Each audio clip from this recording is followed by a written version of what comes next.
Krishna Krishna Krishna Hare Hare Hare Ram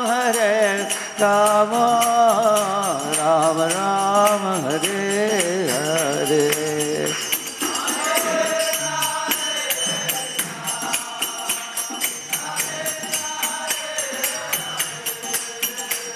Hare Ram Hare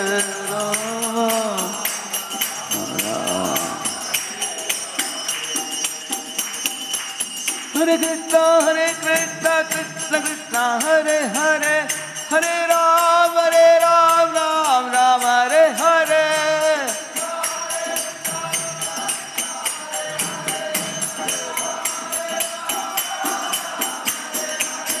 Govinda Jaya Jaya Gopala Jaya Jaya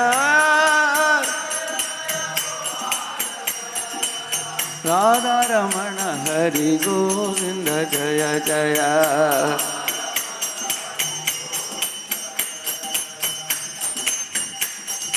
Nitai Gauranga Jaya Nitai Gauranga Nitai Gauranga Jaya Nitai Gauranga Jaya Hari Vithala Sri Hari Vithala Vithala Rakumai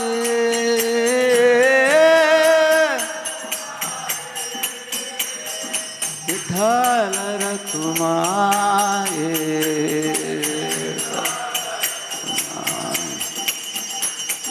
Sita Ram Lakshmana Bhatta Hanuman Sita Ram Lakshmana Bhatta Hanuman Radha Gopal Radha Gopal Radha Gopal Radhe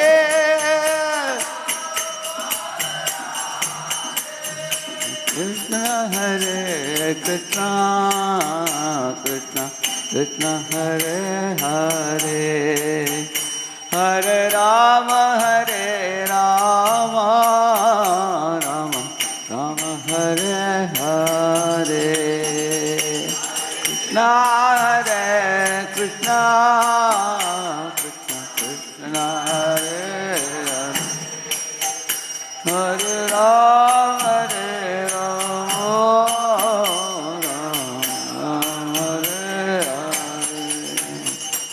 Hare Krishna Krishna Krishna Hare Hare Hare Rama Rama Rama Hare Hare Hare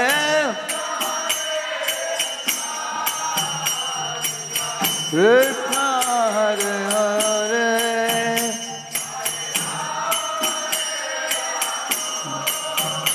Rama Hare Hare Hare Krishna Hare Krishna Krishna Krishna Hare Hare Hare Rama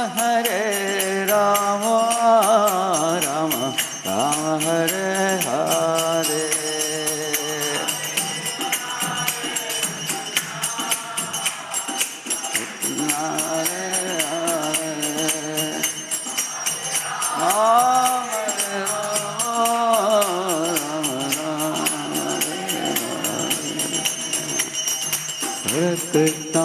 Krishna Krishna Krishna Hare Hare Hare Rama Rama Hare Hare Hare Krishna Krishna Hare Hare Neta Gaura Premanande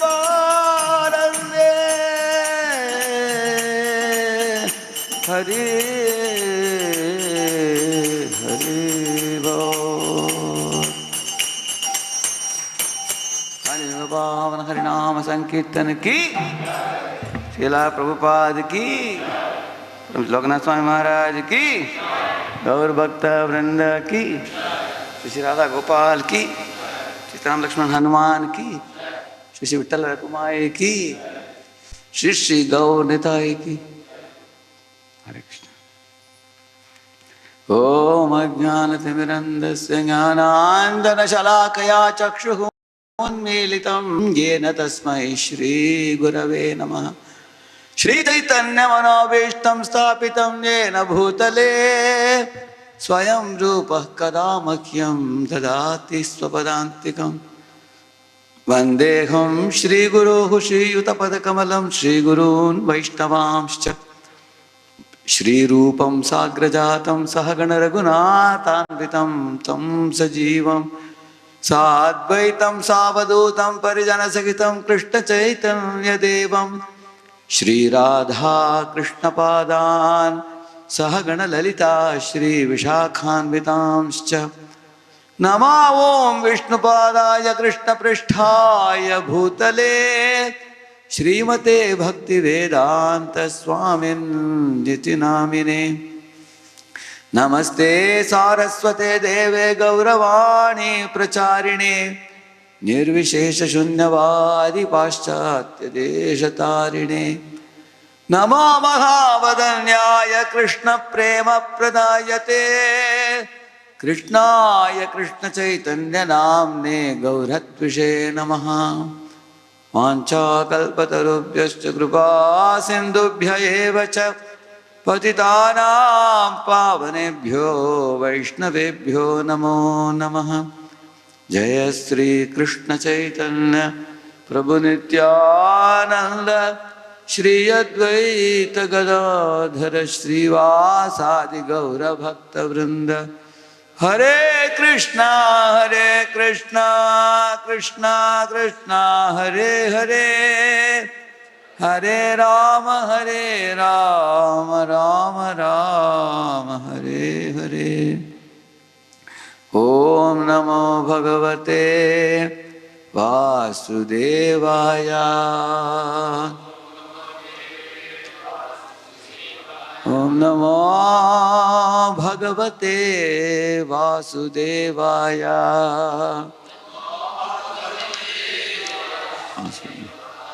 ओम नमो भगवते वासुदेवाय।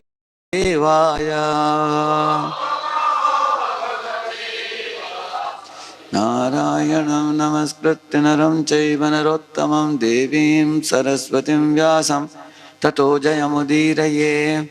नष्टप्रायेष्व भद्रेषु नित्यं भागवत सेवया भगवत्युत्तमश्लोके भक्तिर्भवति नैष्ठिकी। कृष्णाय वासुदेवाय देवकी नंदनाय च नंदगोपकुमाराय गोविंदाय नमो नमः। हरे कृष्णा। सब लोग हिंदी जानते हैं ना, करेक्ट? सबको हिंदी आता है? ठीक है, हिंदी में बोलूंगा। श्रीमद् भागवत में अनेक श्लोक हैं जो सिखाते हैं वैकुंठ लौट चलने वाले जीवों का क्या क्या लक्षण होता है, क्या गुण होता है। जब ध्रुव महाराज वैकुंठ धाम लौटने ही वाले हैं, उस अध्याय में एक सुंदर श्लोक आता है, आप लोग पीछे दोहराना, ठीक है? शांताः समदृशा शुद्धाः सर्वभूतानुरंजनाः यान्त्यञ्जसा अच्युत पदम अच्युत प्रिय बांधवाः। ये सब गुण बता रहे हैं। शांताः मतलब है जिन लोगों की मन शांत है। शांत का मतलब क्या है? वासना उठ नहीं रहे हैं कि जैसे आग, जैसे इस दुनिया में सब आग जल रहा है, सब जीवों के हृदय में काम क्रोध लोभ का, वो सब आग सब शांत हो गया है। अभी किसी भी पदार्थ के लिए कुछ लालसा नहीं है उनके मन में है। भगवान की श्री चरणों में आश्रित होकर शांत हो गए। समदृशा का मतलब सब जीवों को सम देखते हैं। ये देखते नहीं कौन धनी है, कौन गरीब है, कौन पढ़ा लिखा है, कौन अंगूठा छापा है, कौन गोरा है, कौन काला है, कौन मोटा है, कौन पतला है, देखते नहीं है। पंडिता समदर्शन, सब जीवों को समानता से देखते हैं। भान शांता समदर्श, शुद्धाहा, शुद्धा मतलब है कर्मी ज्ञानी योगी, इन तीनों लोगों में एक त्रुटि होता है। जैसे कर्मी लोग इस दुनिया को भोगना चाहते हैं और ज्ञानी लोग इस दुनिया के तकलीफों से विरक्त होकर वो ब्रह्मलीन होना चाहते हैं, ताकि दुखों से निवारण पाना चाहते हैं, अपने ही बारे में सोचते हैं। और योगी लोग कुछ सिद्धियों को अर्जित करके दूसरों को दिखाना चाहते हैं। तो हर एक का अलग अलग प्रोग्राम होता है। लेकिन भक्त जो है ये तीनों तरीके से इच्छा से मुक्त है, भोग भी नहीं, त्याग भी नहीं, योग सिद्धिया भी नहीं। भक्ति मुक्ति सिद्धि काम में सकले। हाँ, तो कृष्ण भक्त निष्काम है, इसलिए बताते हैं शुद्धा, शांता समदृश शुद्धा, सर्वभूतान रंजना, ऐसे बताते हैं। इसका मतलब है वो सब जीवों को खुश करने के लिए यत्न करते हैं। उसका मतलब सब जीवों को आदर देते हैं, प्रेम से पेश आते हैं, सब जीवों के साथ नम्रता के साथ, सहिष्णुता के साथ, धैर्य के साथ व्यवहार करते हैं पर जीवों से। इस दुनिया में आए हुए सब जीवों के ऊपर मन का आवरण है, इसलिए अनेक त्रुटियां हैं सब में। त्रुटियां होने के बावजूद भी उन जीवों में त्रुटियां ना देखकर, उनको भगवान के अंश के रूप में देखकर सब जीवों को आदर देते हैं। इसलिए सर्वभूतान रंजना, सब जीवों को खुश करने के लिए यत्न करते हैं वैष्णव लोग। जानती अंजसा, आसानी से वो भगवत नाम प्राप्त कर लेते हैं ऐसे भक्त। अच्युत पदम, अच्युत प्रिय बांधवा, भगवान अच्युत के प्रिय बंधु बांधव होते हैं वैकुंठ में विष्णुदूत। ऐसे एक विष्णुदूत बनकर भगवान के प्रिय बन जाते हैं, प्रिय जानों में एक बन जाते हैं, ऐसे बताते हैं। और एक श्लोक बोलेंगे, सब लोग बोले पीछे। तितिक्षया करुणया मैत्रिया चाकिल जंतुषु समत्वेन च सर्वात्मा भगवान संप्रसीदति। अगर बड़े लोग हमको अगर डांटते हो, तितिक्षया, हमको क्या करना चाहिए? सहन कर लेना चाहिए। ये सोचना चाहिए कि बड़े जो होते हैं हमारे से, वो हमारी भलाई के लिए ही बोलते हैं, हमको सुधारने के लिए बोलते हैं, हमको सिखाने के लिए बोलते हैं, ऐसे सोच लेना चाहिए। सहन कर लो, ऐसा ना करो कि बड़ों ने कुछ डांट दिया वापस डांट देना उनको। ऐसा नहीं करना चाहिए, झगड़ा नहीं करना चाहिए। कुछ लोग झगड़ालू होते हैं। तितिक्षया, सहन करने के लिए सीखो। और आपके अगर आपसे कोई निम्न भक्त हो, करुणया का मतलब उसको क्या दिखाना चाहिए? करुणा दिखाना चाहिए। आप बोलेंगे प्रभु जी अभी आपने बोला सीनियर लोग डांटते हैं, मुझे भी डांटना चाहिए जूनियर को, ऐसा मत पूछो। अगर सीनियर डांट रहा तो सहन करो, लेकिन तुम खुद को होकर जूनियर को क्या करना चाहिए? करुणा भावना से देखना चाहिए। अगर एक निम्न भक्त में कुछ त्रुटियां हो, ठीक है, भगवान कृष्ण 18वें अध्याय में गीता में बताते हैं कि अगर तुम चूल्हे में आग जलाओगे तो धुआं भी निकलता है। अगर धुआं निकलता है करके कोई माता जी सोचती है रसोई में मैं काम नहीं करूंगी तो भोग नहीं बनेगा, है ना, भगवान के लिए। इसलिए धुआं को सहन करते करते हम काम करते हैं चूल्हे में, है। इसी तरह जूनियर भक्तों में कुछ त्रुटि भी हो, उनको ऐसे प्रोत्साहन देते देते उनसे सेवा करवाना चाहिए। और मुझे लोकनाथ महाराज जी एक क्लास में एक उदाहरण दे रहे थे कि जो एल्यूमिनियम वेसल देखा होगा आप लोगों ने, उसको एक हथौड़ी लेकर मारते हैं, देखा आपने, फाट फाट फाट है, लेकिन अंदर हाथ देते हैं, ऐसे अंदर हाथ देकर मारते हैं। अगर हाथ दिए बिना मारोगे तो क्या होगा? हाँ, वो छिद्र बन जाएगा उसमें, क्योंकि हथौड़ी शार्प होता है, देखा आपने। एल्यूमिनियम वेसल में ऐसे पट पट करके थोड़ा फ्लैट फ्लैट होता है, क्योंकि हाथ देने से अच्छा बनता। हाथ दिए बिना मारो, बोलो जिस तरह जूनियर को अगर डांट दिया लेकिन उसको प्रेम नहीं दिया तो भाग जाएगा। इसलिए करुणया बताया गया, तितिक्षया करुणया। तीसरा बताते हैं मैत्रिया चाकिल जंतुषु, सब समभक्तों के साथ मैत्री भावना रखना चाहिए। हम मित्रों के पास जाकर अपने बड़ापन को बताना नहीं चाहिए। मैं कितना बड़ा भक्त हूँ, मैं कितना श्रेष्ठ हूँ, मैं तुमसे बड़ा हूँ, इस तरह बातें नहीं करना चाहिए। हमेशा हम सम मित्रों को मिलते समय उनसे सीखना भी चाहिए, उनके साथ हम बंटवारा कर सकते हैं। तो अगर आप मायापुर जाकर आए, एक बड़ा केक मिल गया आपको, इतना बड़ा राउंड केक, 2 चीज़ आप कर सकते हो, एक तो लाकर में रखो, रोज़ एक थोड़ा-थोड़ा खाने का। नहीं तो लेके आया, तुरंत भक्तों को बुला दो, "ए सब भक्त लोग आ जाओ, मायापुर केक आया है।"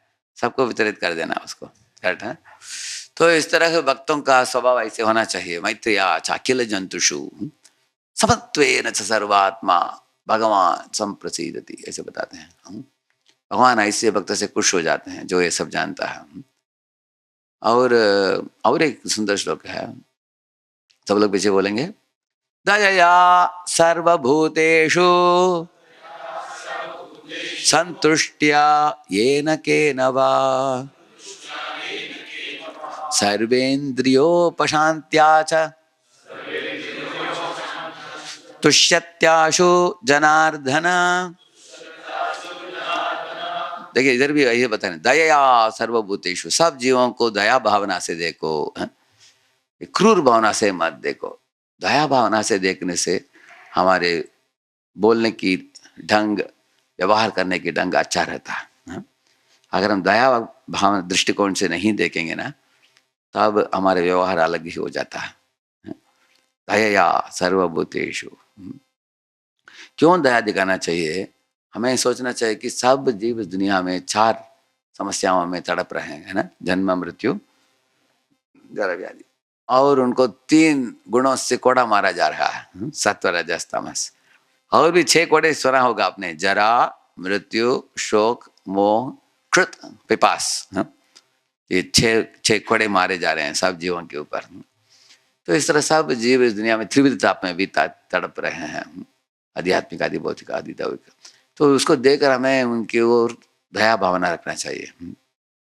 इतनी समस्याओं के बीच में भी ये सब जीव 16 माला कर रहे हैं और भक्ति में आगे बढ़ रहे हैं, करेक्ट है ना? आसान काम नहीं है। इसलिए हमें जीवों को देखकर अगर कोई भक्त बन रहा है तो उसको प्रेम आदर देना तो बहुत जरूरत है। दया सर्वभूतेषु। एक बार मैं ट्रेन में ऊपर बर्थ में बैठकर भागवत पढ़ रहा था, नीचे एक आदमी देखा, वो शॉर्ट्स पहना था, इतना ही, और बैठा है, बीवी के हाथ बैठा है, 2-3 बच्चे हैं छोटे छोटे हैं उसके, और ट्रेन में जो भी आता है खरीद कर खा रहे हैं लोग। अगर थम्सअप आ गया सबको पिला रहा है, खुद भी पी रहा है। अगर भेल आ गया सबको लेकर दे रहा है, ये भी खुद भी खा रहा है। मूंगफली आ गया वो भी खा रहा है, पूरी सब्जी आ रहा है वो भी खा रहा है। मैं बैठे बढ़ते बढ़ते और देख भी रहा था उसको, सब खा रहा है, सब सुबह से लेकर रात तक खा रहे थे लोग। रात को हमको उतरना था, 7 बजे स्टेशन आने वाला था। तब मैंने देखा ये व्यक्ति बोल रहा है अपने बीवी को, आज कुछ हम घर में पका कर खा नहीं पाए आज, ऐसे बोला। मैंने बोला कम क्या पड़ा आपको, इतना कहा है ना। सुबह से रात तक ऐसा हम सोच रहे थे। हाँ, और नीचे जब उतर आया मैंने मन ही मन सोचा कि बड़ा विषयी व्यक्ति है, खरीद कर कर खा रहा है, खिला रहा परिवार को। जैसे गजेंद्र था, अपने बीबी बच्चे नाता रिश्ता सबको लेके जाकर एक इसके लिए गया, एक एक्सकर्शन के लिए है, एक पिकनिक के लिए गया। किधर गया? वो एक झील में गया है। इस तरह ये भी व्यक्ति मजा कर रहा है अपने जीवन में, कुछ मालूमात नहीं है भगवान के बारे में। पता नहीं, प्रभुपाद बोलते नवाम दुष्कृतिनो मूढ़ा, ऐसा मन में मेरा विचार आया। लेकिन जब नीचे उतर कर आया मैं नीचे, मुझे देखते ही देखा कि मैं भगवा कपड़ा पहना, तुरंत हाथ जोड़ जोड़ के बोला कि जय श्री कृष्ण बोला उसने। और सब बच्चों को बोल रहे स्वामी को जय ये करो, स्वामी का पाँव पड़ो, ऐसा बोला। सब बच्चे आकर झुक रहे हैं, जय श्री कृष्ण बोल रहे हैं। बीबी भी नमस्कार कर रही थी। वो आश्चर्य हो गया मुझे, अरे मैंने सोचा ये लोग खरमी लोग हैं, खरमी लोग नहीं है, भक्त हैं भगवान के। तो मैं नीचे आते ही वो लोग थोड़ा आगे चले गए, बोले मुझे प्रभु जी बैठिए बैठिए, पंडित जी बैठिए बैठिए, ऐसे बोला। बैठ गया मैं, थोड़ा कथा बोली। पहले पता चलता तो दिन भर हम कथा सुनते थे आपसे। मैंने सोचा इसलिए तो नीचे नहीं आया मैं। नीचे आएंगे तो पढ़ने के लिए टाइम नहीं मिलेगा ना। तो फिर भी उसको 15-20 मिनट बोला, काट दिया। बहुत कुशल अच्छे लोग थे वो। क्यों मैं आपको बता रहा हूँ, कभी-कभी कोई कर्मी जैसे दिखता है लेकिन उसके अंदर श्रद्धा है भगवान के लिए। इसलिए हम सब जीवों को आदर देना चाहिए। ऐसा नहीं सोचना चाहिए कि ऊपर ही ऊपर देखकर हमें गलत दृष्टिकोण नहीं रखना चाहिए ऐसे। जैसे पुंडरीक विद्यानिधि को देखकर गदाधर पंडित ने गलत कर दिया। गदाधर पंडित ने क्या सोचा, ये बड़ा विषय है सोचा, क्योंकि बहुत अच्छा ऐशोआराम कपड़ा पहना था, धनी खानदान में जन्मा था वो। उसके ऐशोआराम देखकर सोचा कि इसके पास क्यों मुकुंद ने मुझे लाया। लेकिन बाद में मुकुंद ने एक गीत गाया, अहो बकीयम स्तन कालकूटम जिघांसयापाय यदप्यसाध्वी लेभे गतिम दात्रिमुचितां ततोन्यम कम वा दयालुम शरणम व्रजेम। ये उद्धव जी बता रहा है, उद्धव जी बोल रहे हैं भागवत में, इस दुनिया में किस व्यक्ति की मैं शरण ले सकता हूँ कृष्ण को छोड़कर। कृष्ण के जैसे कोई हो सकता है क्या दुनिया में? जो एक नारी अपने स्तन में विष लगा कर आई थी कृष्ण को मारने के मन के साथ, साथ साथ दूध पीने का एक दिखावा कर रही थी, ऐसे एक राक्षसी को भी, पूतना को भी उन्होंने सदगति दिया, जननी गति दिया उनको। तो ऐसे कोई है क्या इस दुनिया में अति कृपालु परम दयालु? ऐसे बोलकर रो पड़े उद्धव जी बेहोश होकर। तो ये जब सुना पुंडरीक विद्यानिधि ने, तब उनके शरीर में कंपन आ गया। दिव्योन्माद चढ़ गया उनके शरीर के ऊपर। तब आंखों से सिरिंज जैसे पानी निकलने लगा, अश्रु प्रेमाश्रु निकलने लगा, रोम कड़े हो गए, लोट पोटने लगे जमीन में, जोर जोर से कृष्णा कृष्णा चिल्लाने लगे। तब पता चला किसको? गदाधर पंडित को। हाय हाय, मैंने बड़ा अपराध कर दिया। देखने में विषय जैसे दिख रहा था लेकिन इसके अंदर श्रद्धा है भगवान के लिए, भावना है। इसलिए ऊपर ही ऊपर देखकर हमें लोगों को निंदा नहीं करना चाहिए। ये मैंने सीखा उस दिन। इस तरह दया सर्वभूतेषु, इस तरह संतुष्टिया येन केन वा, हमारे जीवन में जो भी व्यवस्था भगवान करते हैं उससे संतुष्ट रहना चाहिए। देखिए, किसी के पास लूना गाड़ी है, किसी के पास मारुति है, किसी के पास बेंज गाड़ी है, करेक्ट ना? तो भगवान अलग अलग लोगों को अलग अलग दिया है धन दौलत, उनके पूर्व जन्म पुण्य के अनुसार। पूर्व जन्म अर्जित पुण्यम अग्रे दावती दावती, ऐसे बताया। दूसरों को देखकर हमें जलना नहीं चाहिए। क्योंकि आप देखेंगे ये जो मुकेश अंबानी का भी एक पोता हुआ, छोटा शिशु, आंख खोलते ही वो करोड़पति बन गया। करेक्ट ना? वो छोटा बच्चा, आपने देखा पेपर में आया था, छोटा बच्चा जन्म लेकर इस आंख खोलकर देखा कि उसके बैंक अकाउंट में करोड़ों रुपया है उसका भी, क्योंकि वही वंश है, उनके वंश में आया। इसका मतलब क्या है? इस दुनिया में ऐसा नहीं कि कसरत करके कोई करोड़पति बनता है। ये शिशु ने क्या कसरत किया इस जन्म में? जो पूर्व जन्म में करके आया है मिल गया उसको अभी। इसलिए बुद्धिमान इंसान को समय को व्यर्थ नहीं गंवाना चाहिए इधर उधर भाग दौड़ करके पैसा अर्जित करने के लिए। जिस स्थिति में भगवान ने रखा आपको उस स्थिति में रखो, लेकिन भगवत भक्ति करके भगवत नाम लौट चलो। उस कार्य के ऊपर हमें ध्यान देना चाहिए हर एक व्यक्ति को। तो मूर्ख लोग क्या करते हैं, एक झोपड़ी को बहुत बड़े मकान के रूप में परिवर्तित करने में लग जाते हैं, और जब मकान पूरा हो जाता है अगले हफ्ते मर जाते हैं। तो मकान जैसे वैसे पड़ रहता है, कोई और जाकर रहता है उधर, ये नहीं रह पाता। शास्त्र क्या बोलते हैं? झोपड़ी को झोपड़ी रखो, ध्यान दो, हरे कृष्ण करके निकल चलो, ऐसे बोलता है शास्त्र। इसलिए दया सर्वभूतेषु संतुष्टिया येन केन वा बोलते हैं।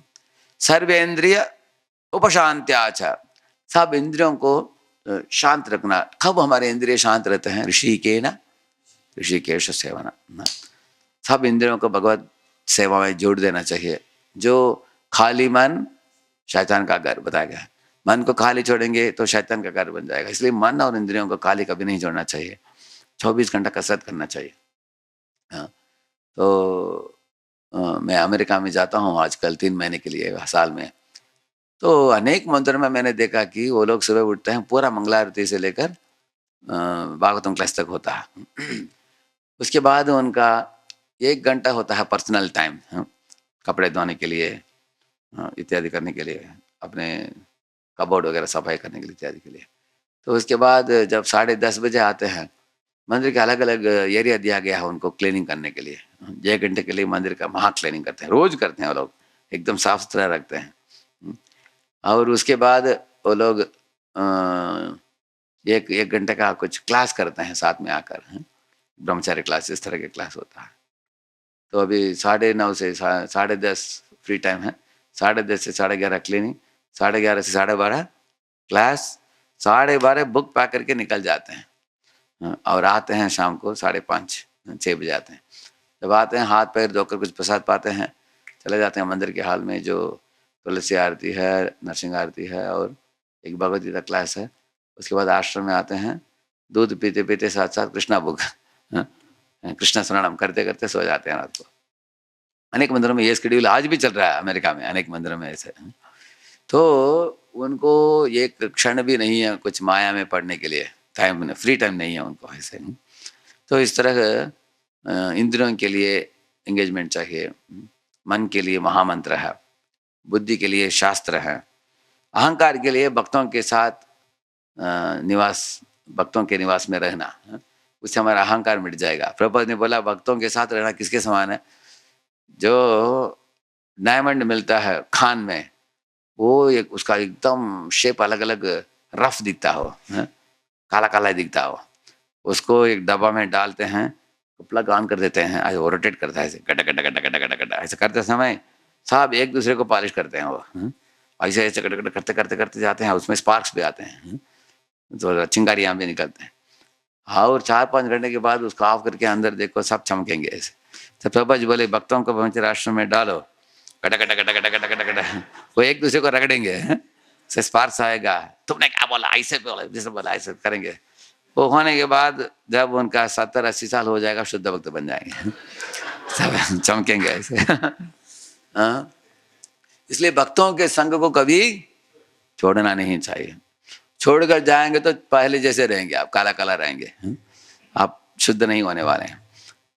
देखिए, अगर हम जब छोटे बच्चे थे, हमारे गांव में ये लोग आए थे, क्या बोलते हैं, इंजेक्शन देते हैं ना वो, इसके लिए, हाँ, पोलियो वैक्सीनेशन देने के लिए आए थे। तो मैं और मेरे 2-4 मित्र हम भाग गए घर के पीछे, बगीचे में जाकर झाड़ के अंदर छुप गए। माताजी बुला रही, नाम बुला रही थी, बेटा किधर हो, डॉक्टर लोग आए हैं। हम लोग श्वास भी नहीं लिया, अंदर ही अंदर छिपा हुआ था। हमने मित्रों को बोला श्वास लेंगे तो माँ को पता चल जाएगा, चुप रहो, कुछ हंसो मत, कुछ मत करो बोला।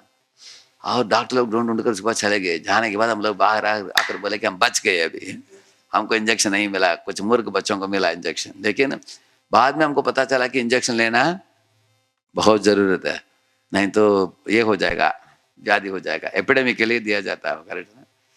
इस तरह कभी कभी कोई ब्रह्मचारी सोचता है कि इधर आश्रम में भक्तों के साथ अहंकार का चोट पहुंचता है, निकल जाओ, मैं अकेले जाकर भक्ति करूंगा। ये निर्जन भजन नहीं होगा, अकेले जाएगा वो माया उसको खींच कर लेके जाएगी, तो भक्ति में स्थिरता चली जाएगी। बड़े बड़े लोग इस्कॉन में जाएं कि भक्तों के साथ झगड़ा करके चले गए, उसके बाद वो गुरु को कुछ नहीं कर पाए वो। इसलिए एक्चुअली हम दूसरे ब्रह्मचारियों के साथ अगर हम शांति से नहीं रह सकते हैं, गौरंग प्रभु हमेशा एक उदाहरण देते हैं। वो आश्रम में एक ब्रह्मचारी ज्वाइन किया है, वो इंजीनियर था किसी कॉलेज से। पहला दिन उसको किचन में लेके जाकर बोला कि अभी चपाती बेलना है आपको। अच्छा, मेरा भी वही हिस्सा था पहले चौपाटी मंदिर में, रोज ऐसे 150-200 चपाती बेलना, उससे उधर से हमारी सेवा चालू हुई। लेकिन हमारा हाथ ऐसे कामता था कि हमारा अनुभव नहीं था, हमेशा कंप्यूटर में काम करते हैं, चपाती बेला नहीं कभी है। तो उसको बाद देख कर किचन वाले ने और एक को जोड़ दिया, बोला ठीक है 2 लोग साथ में करो, ऐसे। तो करते करते महीने करते इतना अच्छा सीख लिया, अभी हम चपाती ऐसे रोटेट करेंगे तो चपाती रोटेट होगा ऐसे, ऑटोमेटिक प्रैक्टिस हो गया ऐसे, छोटा बड़ा करते थे। तो उसको भी गौरंग प्रभु ने वही सेवा दी थी। ये बोला प्रभु जी इंजीनियरिंग करके आए हैं, चपाती बनेंगे इधर, चपाती मिलने के लिए ज्वाइन किए क्या, ऐसा बोला उन्होंने। हम नहीं करेंगे, हमको प्रचार काम में भेजो। ऐसे उसका अहंकार था। तो 1 साल के बाद निकल गया आश्रम से वो। तो विवाहित होकर गौरंग प्रभु उसके घर में गए थे एक बार। तो किचन में वो चपाती बेल रहा था उधर। बाबूजी ने पूछा, अरे तुम कर रहे हो?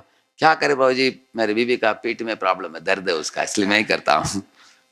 गौरंग बोले, अरे मंदिर में बेलने के लिए तैयार नहीं थे तो घर में बेल रहा अभी, ऐसे बोले। हाँ, समझना आपने। तो हम अहंकार के वश में आकर दूसरे पक्ष के साथ झगड़ा करेंगे, बाद में वो अहंकार को चूर चूर करने के लिए कोई और आएगी और हमको चूर कर देगी उसको। तो इसलिए दयया सर्वभूतेषु संतुष्टाय न केनवा सर्वेन्द्रिय उपशांत्या च तुष्यति आशु जनार्दन। भगवान जनार्दन ऐसे जो अच्छे गुण को हासिल करते हैं, ऐसे भक्तों के भक्ति से वो खुश होते हैं। तो अनेक श्लोक बोला आपको मैं। अभी हम कुछ उदाहरण दिखाएंगे भागवत से। Give up fight with equal friends. हमारे समभक्तों के साथ झगड़ा नहीं करना। ये देखिए 2 लड़कियां हैं इधर, एक है शर्मिष्ठा और देवयानी। देवयानी है पुत्री, सुपुत्री किसकी? शुक्राचार्य की। और शर्मिष्ठा एक राजा है, वृषपर्वा, उस राजा के पुत्री है। वह एक राजा का पुत्री है, राजपुत्री, क्षत्राणी है। और देवयानी जो है वो ब्राह्मणी है। ये दोनों बहुत अच्छे फ्रेंड्स थे। दोनों गए नहाने के लिए कुछ तालाब में है। तो नहाते नहाते क्या हुआ, ऐसे हुआ कि तो ऐसे नहाते समय अचानक शिव जी पार्वती के साथ नंदी बैल में बैठकर उधर विचरण कर रहे थे। उनको देखकर कुछ सब स्त्रियां ने सोचा कि अभी हम लोग सही ढंग से कपड़े पहनना चाहिए। तो तुरंत शर्मिष्ठा जो है चतरानी, वो बाहर निकली पानी से। भूल से उन्होंने कपड़ा पहन लिया, किसका? देवयानी का। तो उसको देखकर देवयानी एकदम क्रुद्ध हो गई, जोर से चिल्लाने लगी, हे शर्मिष्ठा, जिस तरह एक कुत्ता एक ब्राह्मण के घर में घुसकर वो घी जो यज्ञ के लिए रखा गया है उसको उठाकर एक भाग जाएगा अगर कोई कुत्ता, इस तरह तुमने मेरे कपड़े ले लिया करके उसने डांटा। इसमें एक गूढ़ अर्थ भी है। गूढ़ अर्थ क्या है? पालतू कुत्ता जो होता है घर का, ये होता है वो रक्षक होता है, करेक्ट ना? हाँ। और इसका मतलब है हम ब्राह्मण हैं और हम लोगों की रक्षा करने वाले क्षत्रिय आप लोग कुत्ते हैं। इस तरह इनडायरेक्टली बात कर रही है, क्योंकि ब्राह्मणों के घर में ये होता है, घी होता है यज्ञ में आहुति देने के लिए। इस तरह उसने कटुवचन बोला, क्योंकि ब्राह्मणों का जिह्वा में थोड़ा शार्प तीक्ष्ण होता है, अगर वो वैष्णव नहीं है तो, इसलिए वैसे बोला। देवयानी ने जब सुना वो भी नाराज हो गई।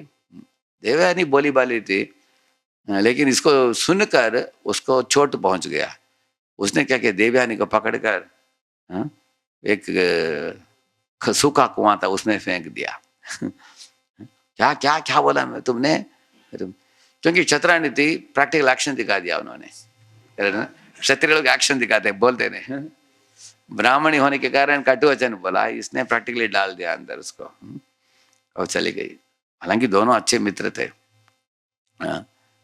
तो इसके बाद रो रही थी देवयानी अंदर, लेकिन चिल्ला रही थी। तब उस समय एक राजा गया, जंगल में गया थी राजा, तो इनका आवाज सुनकर आकर मदद किया उसने। अपने ही कपड़े दिया उसको, पहन लिया, उसको उद्धार भी किया, विवाह भी किया बाद में। लेकिन इसके कारण लग रहा है कि छोटा प्रॉब्लम है, लेकिन छोटा प्रॉब्लम बड़ा प्रॉब्लम हो गया। क्योंकि ये घर में जाकर ये शर्मिष्ठा ने अपने पिता को बोला, आज जब मैं नहाने के लिए गई थी देवयानी ने ऐसे बातचीत की मेरे साथ, मैं उठाकर फेंक दिया उसको कुएं में। डर गया वो। कौन? उसके पिताजी। अरे बेटी है, तुमने ऐसा कर दिया, बड़ा गलती हो गया तुमसे। क्योंकि वो किसका बेटी है? शुक्राचार्य का बेटी है। अगर शुक्राचार्य नाराज हो जाएंगे हमारे सारे राज्य को श्राप दे देंगे, जलकर राख हो जाएगा सब कुछ। बड़ा गलती हो गया तुमसे। चलो हम दोनों चलते हैं। दोनों उठकर सड़क में भागने लगा ये राजा, अपनी बेटी को भी हाथ में साथ में लेकर। दूसरी ओर देवयानी जाकर शिकायत कर दी अपने पिताजी को। शुक्राचार्य अपनी बेटी को लेकर वो भी आ रहा है, हाँ? वो इस सर में एक पिता बेटी, इधर एक पिता बेटी, दोनों आ रहे हैं ऐसे, हाँ? तो शुक्राचार्य दूर से देखा राजा ने, शुक्राचार्य के ओंठ कांप रहे हैं, हाँ? आग बबूले हो गए हैं, उनका शरीर में कंपन। राजा को समझ में आ गया कि अभी श्राप देने के लिए तैयार है, हाँ? मुनिवर तुरंत जाकर धड़ाल करके गिर पड़ा उनके पाँव में, हाँ? और पाँव पकड़ लिया। शुक्राचार्य ने बोला कि अरे राजा, तुमसे बात करना है, उठ जाओ। राजा बोला मैं नहीं उठूंगा। नहीं उठोगे जब तक आप प्रॉमिस कीजिए श्राप मत देंगे, तब उठूंगा मैं। वो बोले ठीक है श्राप नहीं दूंगा, उठ जाओ। उठ गए। बोला कि फिर क्या राजा, मेरे बेटी को इतना उसने किया, गलत किया तुम्हारे बेटी ने, इसलिए एक पिताजी क्या कर सकता है, तो इसलिए मैं तुम्हारे पास आया है न्याय मांगने के लिए। तो उस तरह बोलकर उसके बाद देवयानी ने बोला शर्मिष्ठा को, तुम मेरी दासी बनो तुम्हारे हजारों सहेलियों के साथ। वो उनकी वो डिमांड थी, मांग थी। उसके बाद बहुत गड़बड़ हुआ इस कहानी में, बहुत कुछ हुआ। लेकिन पॉइंट क्या है, ये दोनों के बीच में एक तरह का झगड़ा हो गया। अच्छे मित्र थे दोनों। तो बाद में जो विवाह हुआ, विवाह होने के बाद राजा को इन्होंने एक शर्त रखा था देवयानी ने, मुझे बच्चे देना चाहिए लेकिन शर्मिष्ठा के साथ आप संग कभी नहीं करना चाहिए। लेकिन वो तो क्षत्रिय है, वो भी क्षत्राणी है, उनका मैच हो गया है, तो उनको भी बच्चे दिया इसने। बाद में देवयानी क्रुद्ध होकर उसको छोड़कर चली गई अपने पिता के घर मायका में। उसके बाद वो भी पीछे पीछे भागा, उसको श्राप मिला, बुढ़ापा का, अनेक चीज हुए। लेकिन इसका मूल कारण क्या है, दोनों के बीच में झगड़ा। तो आपने अभी पहले एक कथा में क्या सुना, give up fight with equal friends. हम लोग आश्रम में रहते हैं, हम झगड़ालू करने की स्वभाव को छोड़ देना चाहिए, क्योंकि अगर आपके अंदर एक घृणास्पद भावना खड़ा हो जाएगा, जीवन भर आप उनका चेहरा नहीं देख पाओगे आप, हाँ? क्योंकि एक ही आश्रम में हमको रहना है, हर दिन सुबह बाथरूम में जाओ उनको देखना पड़ेगा आपको, करेक्ट है ना, दूसरे भक्तों को। तो आपके पास दो चांसेस है, दो चॉइस आपके पास। एक है माफ कर दो, भूल जाओ और मैत्री मित्रवत रहो। दूसरा है ये भक्त ने ऐसे बोला, वो भक्त ने ऐसा किया, इस तरह बोलकर आपको झगड़ा हो गया, तो बाथरूम में जाओगे, किधर भी मुड़ोगे आपको उन भक्तों का चेहरा देखना पड़ेगा आपको, करेक्ट है ना। इसलिए छोटे चीजों को बड़ा नहीं करना चाहिए। ये बात हम समझते हैं। Don't make a mole into mountain, अंग्रेजी में बोलते हैं ऐसे। छोटे छोटे चीज को बड़ा मत करो। इसका अभी हम बोलेंगे प्रभु जी हम ऐसा कभी नहीं करते, कुछ वक्त लोग बोलते हैं, लेकिन कभी आपका गमछा किसी ने उठा लिया है, सुबह जाते हैं, सुबह बाथरूम में जाना है, देखते हैं गमछा नहीं है, क्योंकि आपका गमछा और आपकी दूसरे ब्रह्मचारी गमछा दोनों एक समान दिखता है। कभी होता है ना ऐसे, कभी कभी कभी धोती भी ऐसा हो जाता है। प्रभुपाद जी अफ्रीका जब गए थे, उनका धोती कोई से उठा लिया, धोती कुर्ता नहीं मिला प्रभुपाद जी को, दूसरा पहनना पड़ा। उसके बाद भागवत क्लास के लिए प्रभुपाद जी बैठे, सामने आकर एक भक्त बैठा, वो प्रभुपाद का पहना था। प्रभुपाद ने प्रश्न को बुलाया, इधर आओ, देखो इस कपड़े में मेरा नाम है, देखो तुम्हारे भक्त ने ले लिया मेरा कपड़ा। लेकिन प्रभुपाद ने कुछ नहीं बोला माइक में, प्रेसिडेंट को बोला कि उसका कान पकड़ो, बाद में उसको सुधारो, उसको सिखाओ, दूसरों को उठाना नहीं। तो शांति से प्रभुपाद ने हैंडल किया, शर्मिष्ठा जैसे झगड़ा नहीं किया। है ना, है ना, क्योंकि महान शुद्ध भक्त हैं। तो हम लोग भी छोटे चीज को बड़ा नहीं करना चाहिए, वो पहला चीज है। दूसरा क्या है, give up arrogance in equal dealing. हम समभक्तों के साथ डीलिंग करते समय हमारे अहंकार को नहीं लाना चाहिए। अभी देखिए, ये द्रोण और द्रुपद दोनों गुरुकुल, एक ही गुरुकुल में पढ़े, और द्रोण था क्षत्रिय, सर द्रोण थे ब्राह्मण और द्रुपद था क्षत्रिय। वो बोला द्रोण को, मैं जब बड़ा हो जाऊंगा तुमको मेरे आधा राज्य दे दूंगा, ऐसे बोला। तब द्रोण ने बोला नहीं नहीं, अभी तो तुम छोटे हो, बड़े होने के बाद क्या होगा पता नहीं, ऐसा वचन मत दो। वो बोला नहीं नहीं नहीं, राज्य तो मेरे पास आने वाला, हम इकलौता बेटा हूँ, मेरे पास आएगा, पांचाल देश में आपको तुमको आदर दे दूंगा, ऐसे बोला था उसने। क्या हो गया बाद में एक दिन द्रुपद राजा के सभा में द्रोण गया। द्रोण जाकर बोला, हे राजा, हे द्रुपद, याद है तुमने बोला था मुझे आधा राज्य दे देगा, अभी वो जो भी बोला अभी दे दो मुझे तुरंत, ऐसे बोला उसने। तो राजा को थोड़ा बुरा लगा, अरे ये तो ऐसे कोई कोई प्रॉपर्टी डिमांड करता है, भाई, छोटा भाई, बड़ा भाई, ऐसे डिमांड कर रहा है ये। हाँ? वो बोला कि अगर याचना करना तो प्रेम से याचना करना चाहिए, करेक्ट है ना? तुम क्या डिमांड कर रहे हो? वो बोला कि मंत्री को बोला, हे मंत्री, इसको एक गाय दान में देकर भेज दो इसको, ऐसे बोला उसको। द्रुपद नाराज हो गया। द्रोण बोला कि पहले तुमने वचन दिया, वचनबद्ध नहीं रहा, अभी निकल गया वो। देखो मैं क्या करता हूँ। तो दोनों के बीच में अहंकार का एक झगड़ा आ गया। आप लोग समझ गए कारण क्या है? गलती किसका था? द्रोण का था, द्रुपद का था? हाँ, पहला गलती किसका था? द्रुपद का नहीं। इसलिए आपको आश्चर्य होगा, महाभारत आप पढ़ेंगे ना, मैं भी ऐसे ही सोच रहा था पहले। मैंने सोचा कि द्रुपद गलत किया, दिया प्रॉमिस, लेकिन प्रॉमिस को पूरा नहीं निभा नहीं पाया, ऐसे मैंने सोचा था पहले।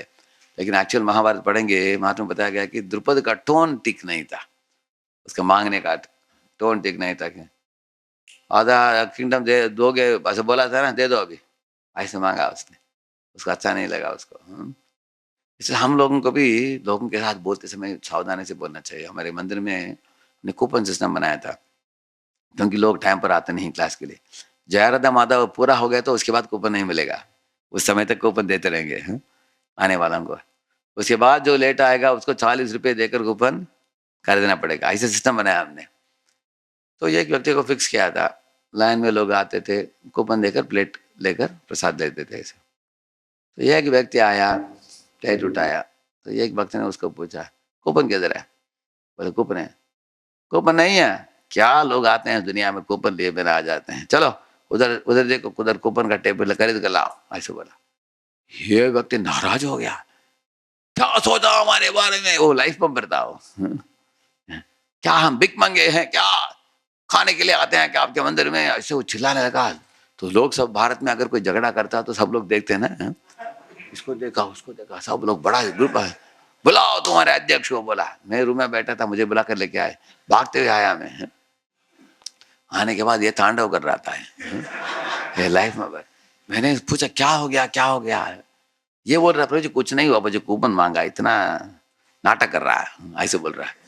और वो इसको सुनकर और भी नाराज हो गया, क्या नाटक कर रहा हूँ क्या? ये दोनों, इसको भी शांत करो, उसको शांत करो, मैं भाग रहा हूँ इधर से उधर, उधर से इधर। अरे पहले दोनों को सेपरेट करो पहले, हैं तो एक दूसरे को देखकर झगड़ा कर रहे हैं ऐसे। बाद में मैं मैनेजर को बोला कि ये कूपन लेने वाले को बदल दो अभी, और एक वक्त को रख दिया हमने। वो वक्ता है एकदम मजबूत शरीर है, लेकिन बहुत कोमल स्वभाव का है एक वक्ता। हमेशा मुस्कुराते हुए बात करेगा वो सबसे। तो लोग आएंगे, किसी के पास कूपन नहीं तो क्या बोलेगा, अच्छा कूपन नहीं, क्या, नो प्रॉब्लम, देखो सीधा जाइए, उधर एक टेबल है ना, उधर से लेके आने का, ठीक है, प्रेम से बोलेगा, क्योंकि टोन से बड़ा इफेक्ट पड़ता है, करेक्ट है ना? किस तरह के टोन से आप बोलते हो। अभी देखिए, दोनों परिस्थिति में वो लोग जाकर 40 रुपया पे करके लाते हैं, हा? फिर भी हाउ डू यू से व्हाट यू से, आप किस टोन में बात करते हो, लोग देखते हैं उसको। अभी द्रोणाचार्य का टोन ठीक नहीं था, इसलिए क्या हुआ, बाद में द्रोणाचार्य गुरु बने पांडवों कौरवों के, और अर्जुन को भेजकर, अर्जुन पकड़ कर लेकर आया किसको? द्रुपद को। आने के बाद तब द्रोण ने बोला, हे द्रुपद, लगता है कि तुम्हारे सारे राज्य मेरा हो गया, अभी अभी तुम भिखारी हो गए लगता है। हा हा हा, ऐसा ऐसा हंस पड़ा हो। द्रुपद के मन में ऐसे जैसे ज्वालामुखी होता है ना, ऐसे हुआ उसके मन में, क्या बोल रहा मेरे बारे में इस तरह। तब द्रुपद ने, द्रोण ने बोला द्रुपद को, देखो अगर मैं इच्छा करता हूँ तो तुम्हारे गला काट सकता हूँ, लेकिन मैं तुम जैसे धूर्त नहीं हूँ, मैं गला नहीं काटूंगा, तुमको आधा राज्य देता हूँ, लेकर निकल चलो, ऐसे दिया। तो वो बोला थैंक यू, तो मैं आपसे आपके हमेशा मित्र रहना चाहता हूँ बोला, लेकिन मन ही मन सोचा मैं छोड़ूंगा नहीं तुमको, मैं बदला लूंगा इसे। बाद में आप लोग जानते हो, एक यज्ञ करके दृष्टद्युम्न और द्रौपदी, वो दोनों का जन्म हुआ उसमें। दृष्टद्युम्न ही उनके मृत्यु का कारण बना, करेक्ट है ना? बाद में ये द्रोण का कारण बना। तो उसके बाद अश्वत्थामा ने दृष्टद्युम्न का बदला लिया, क्योंकि अश्वत्थामा किसका पुत्र था? द्रोण का पुत्र था। मेरे पिताजी को तुमने मार दिया इसलिए मैं तुमको मारूंगा, वो भी मारा। इस तरह अभी दो कथाएं बोल दिया मैंने, एक है शर्मिष्ठा देवयानी का, दूसरा है द्रुपद द्रोण का। यही लेसन है से Drona was insensitive in his expectations from old friend and expected sensitivity and loving reciprocation. बताया जा रहा है इधर, द्रोण जो था वो संवेदनशील नहीं था द्रुपद के साथ, लेकिन अपेक्षा किया कि द्रुपद उसके साथ संवेदनशील होना चाहिए। समझा ना आपने? देखिए, अगर आप गुलाब जल फेंको दूसरों के ऊपर, वो भी आपके ऊपर गुलाब जल फेंकेंगे। अगर गटर का पानी फेंको, वो भी गटर का पानी फेंकेंगे। करेक्ट है ना? हम जिस तरह का व्यवहार करते हैं, लेकिन एक गलत व्यवहार किया इसने, लेकिन अपेक्षा किया वो मुझे आदर देना चाहिए ऐसे। हाँ? तो हम लोगों को सीखना चाहिए बात, कैसे हम आदर देना चाहिए। और हम जब हमको दुख प्राप्त होता है, हम समझ हम हमको याद नहीं है कि ये दुख क्यों हो रहा है मुझे, क्योंकि मैंने किसी और को दुख दिया, उसके कारण उस व्यक्ति ने मुझे दुख दिया। जैसे अगर मैंने फट करके किसी को थप्पड़ मारा, मैंने थप्पड़ मार कैसे बैठा हूँ, वो भी आगे में थप्पड़ मारा, "हे, इतना दुख क्यों मुझे दे रहे हो, हैं? थप्पड़ क्यों दे रहे हो?" वो बोलेगा अभी तुमने दिया पहले इसलिए मैं दे रहा हूँ। ऐसे बोलेगा ना वो, वही बोल रहे हैं। हम जब दुखों को भोगते हैं, हम भूल जाते हैं कि वो दुख किसका परिणाम है। हमारी जैसे गेंद को लेकर दीवार में फेंको, वापस आता है वो। For every action there is a reaction. A hurt heart wants to hurt back. Drona hit back in two ways, huh? Defeating by Arjuna and returning half kingdom out of pity. Both forgot to stay human. दोनों मनुष्य के स्तर से नीचे उतर गए, जानवर के स्तर पर झगड़ा करने लगे ऐसे। तो ये दोनों से आपने समझ लिया। अभी दो लीला बता दिया, ये सरल लीला थे अभी तक। हाँ, अभी तक दोनों में झगड़ा लोगों के बारे में उदाहरण दिया। अभी तीसरा जो है थोड़ा गहरा है। Give up envy for equal who is superior. Shridhar Swami पाद एक परिभाषा देते हैं, मत्सरता का परिभाषा क्या है? पर उत्कर्ष असहनम ऐसे बताते हैं। हाँ? दूसरों के उत्कर्ष को सहन नहीं कर पाना ऐसे। इधर आप देख रहे हैं यज्ञ चल रहा है, पृथु महाराज का आयोजन है। कितने यज्ञ किया उन्होंने? 99 यज्ञ किया। हाँ? अभी 100वां यज्ञ कर रहे हैं अभी। तो 100 बार अगर हो गया तो इंद्र के स्तम स्तर पर आ जाएंगे। पृथु महाराज थे धरती का राजा और इंद्र था स्वर्ग का राजा। तो स्वर्ग के राजा और धरती के राजा के बीच में अच्छा संबंध होना चाहिए है? क्योंकि देवान भावयतानेन ते देवा भावयन्तु परस्परम भावयन्त श्रेय परम वाप्स्य था। ऐसे भगवान बताते हैं कि धरती के राजा लोग यज्ञ करके देवताओं को तुष्ट करते थे, और देवता लोग तुष्ट होकर बारिश बरसाना, धूप देना, सब व्यवस्था करना करते हैं। लेकिन इधर क्या हुआ, धरती के राजा इतने महान राजा बना पृथु, 100 यज्ञ कर पाया, तो इंद्र को थोड़ा न्यूनगंडता महसूस हुआ कि अगर ये पूरा कर देगा 100 यज्ञ, मेरे बराबर हो जाएगा, कभी भी हमारा सीट निकल सकता है। ऐसे उसको डर हो गया। इधर देखिए आ गया इंद्र, देखिए कैसे उसका आंख को देखिए हैं, कैसे देख रहा है देखिए।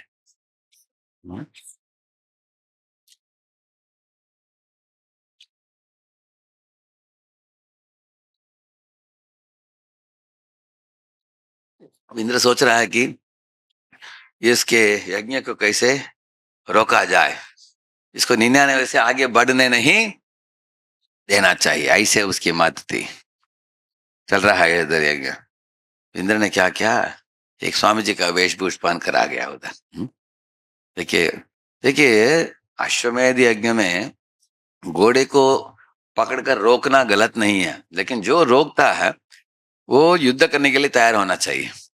लेकिन ये रोका ही नहीं, ये चोरी करके लेकर आया जा रहा है। कौन?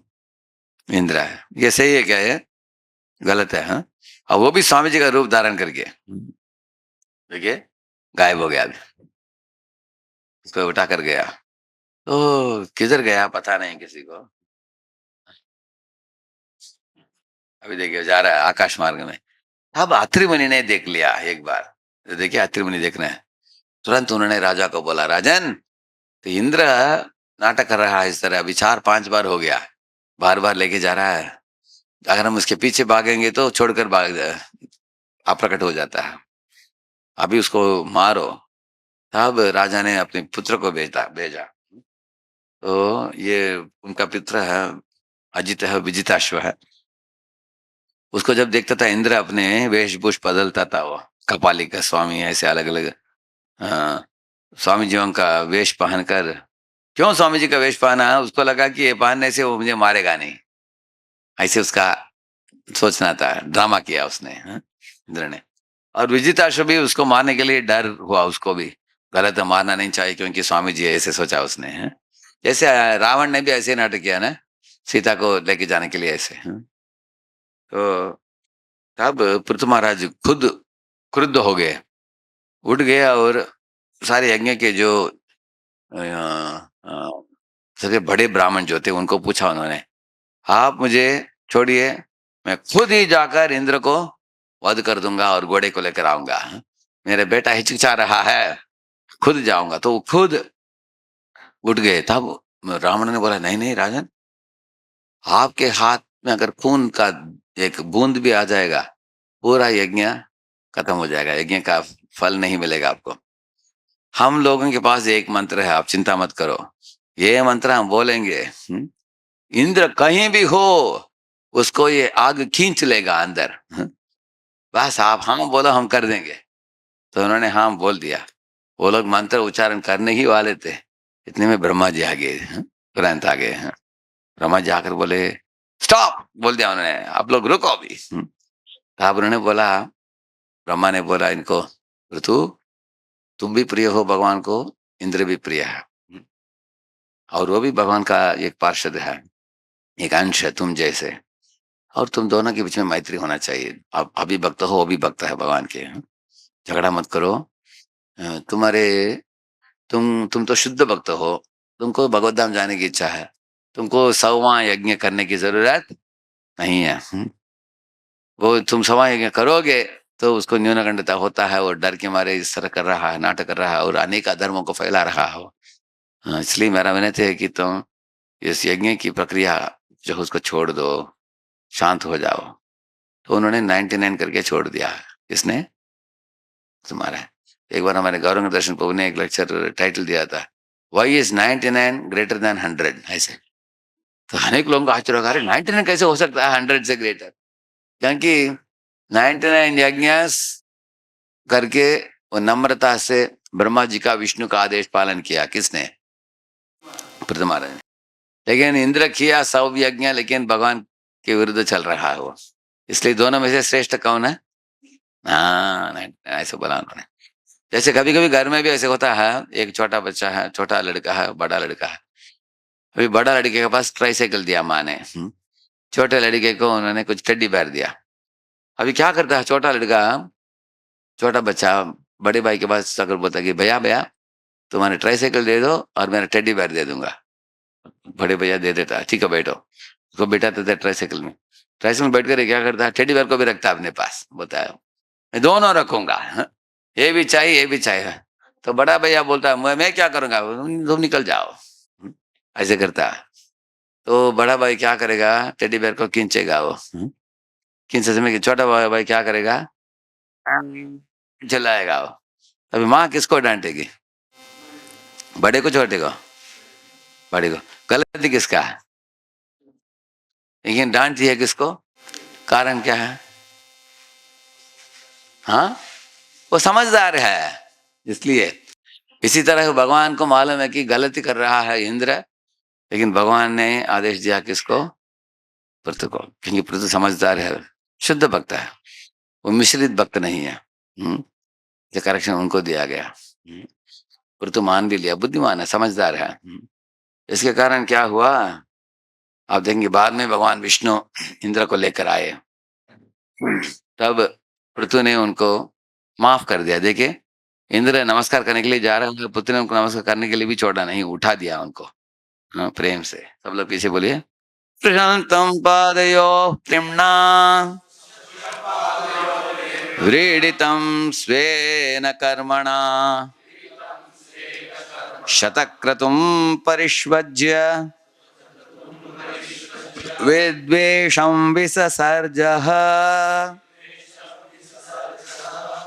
देखिए, स्पृशन्तं पादयोः प्रेम्णा, जब इंद्र शर्मिंदा होकर उनके पाँव में गिर पड़ा, हुँ? तब पृथु महाराज उनको तुरंत उठाकर अब गले मिलाया। इसका मतलब है माफ ही नहीं किया उन्होंने, उनको प्रेम भी दिखाया उन्होंने। ये वैष्णव का गुण होता है। कितना महान वैष्णव है पृथु महाराज। विद्वेषम विससर्जः, उन्होंने विद्वेष को त्याग दिया, द्वेष भावना को त्याग दिया, द्वेष भावना रखा नहीं अपने हृदय में, ऐसे बताया गया। हम लोगों को सीखने लायक अनेक चीजें इसमें हैं। इस तरह कभी-कभी दूसरे भक्तों के साथ मनमुटाव होता है, लेकिन हमें उसको मिटा देना चाहिए इस तरह है। इसके कारण पृथु महाराज अपने धर्मपत्नी अर्ची के साथ लौट गया किधर? वैकुंठ धाम।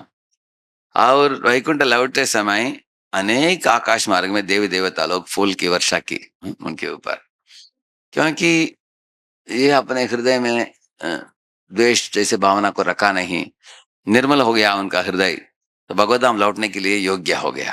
कौन? तो महाराज। इसके विरुद्ध इंद्र जो था, उसने थोड़ा धोखाबाजी की। हाँ?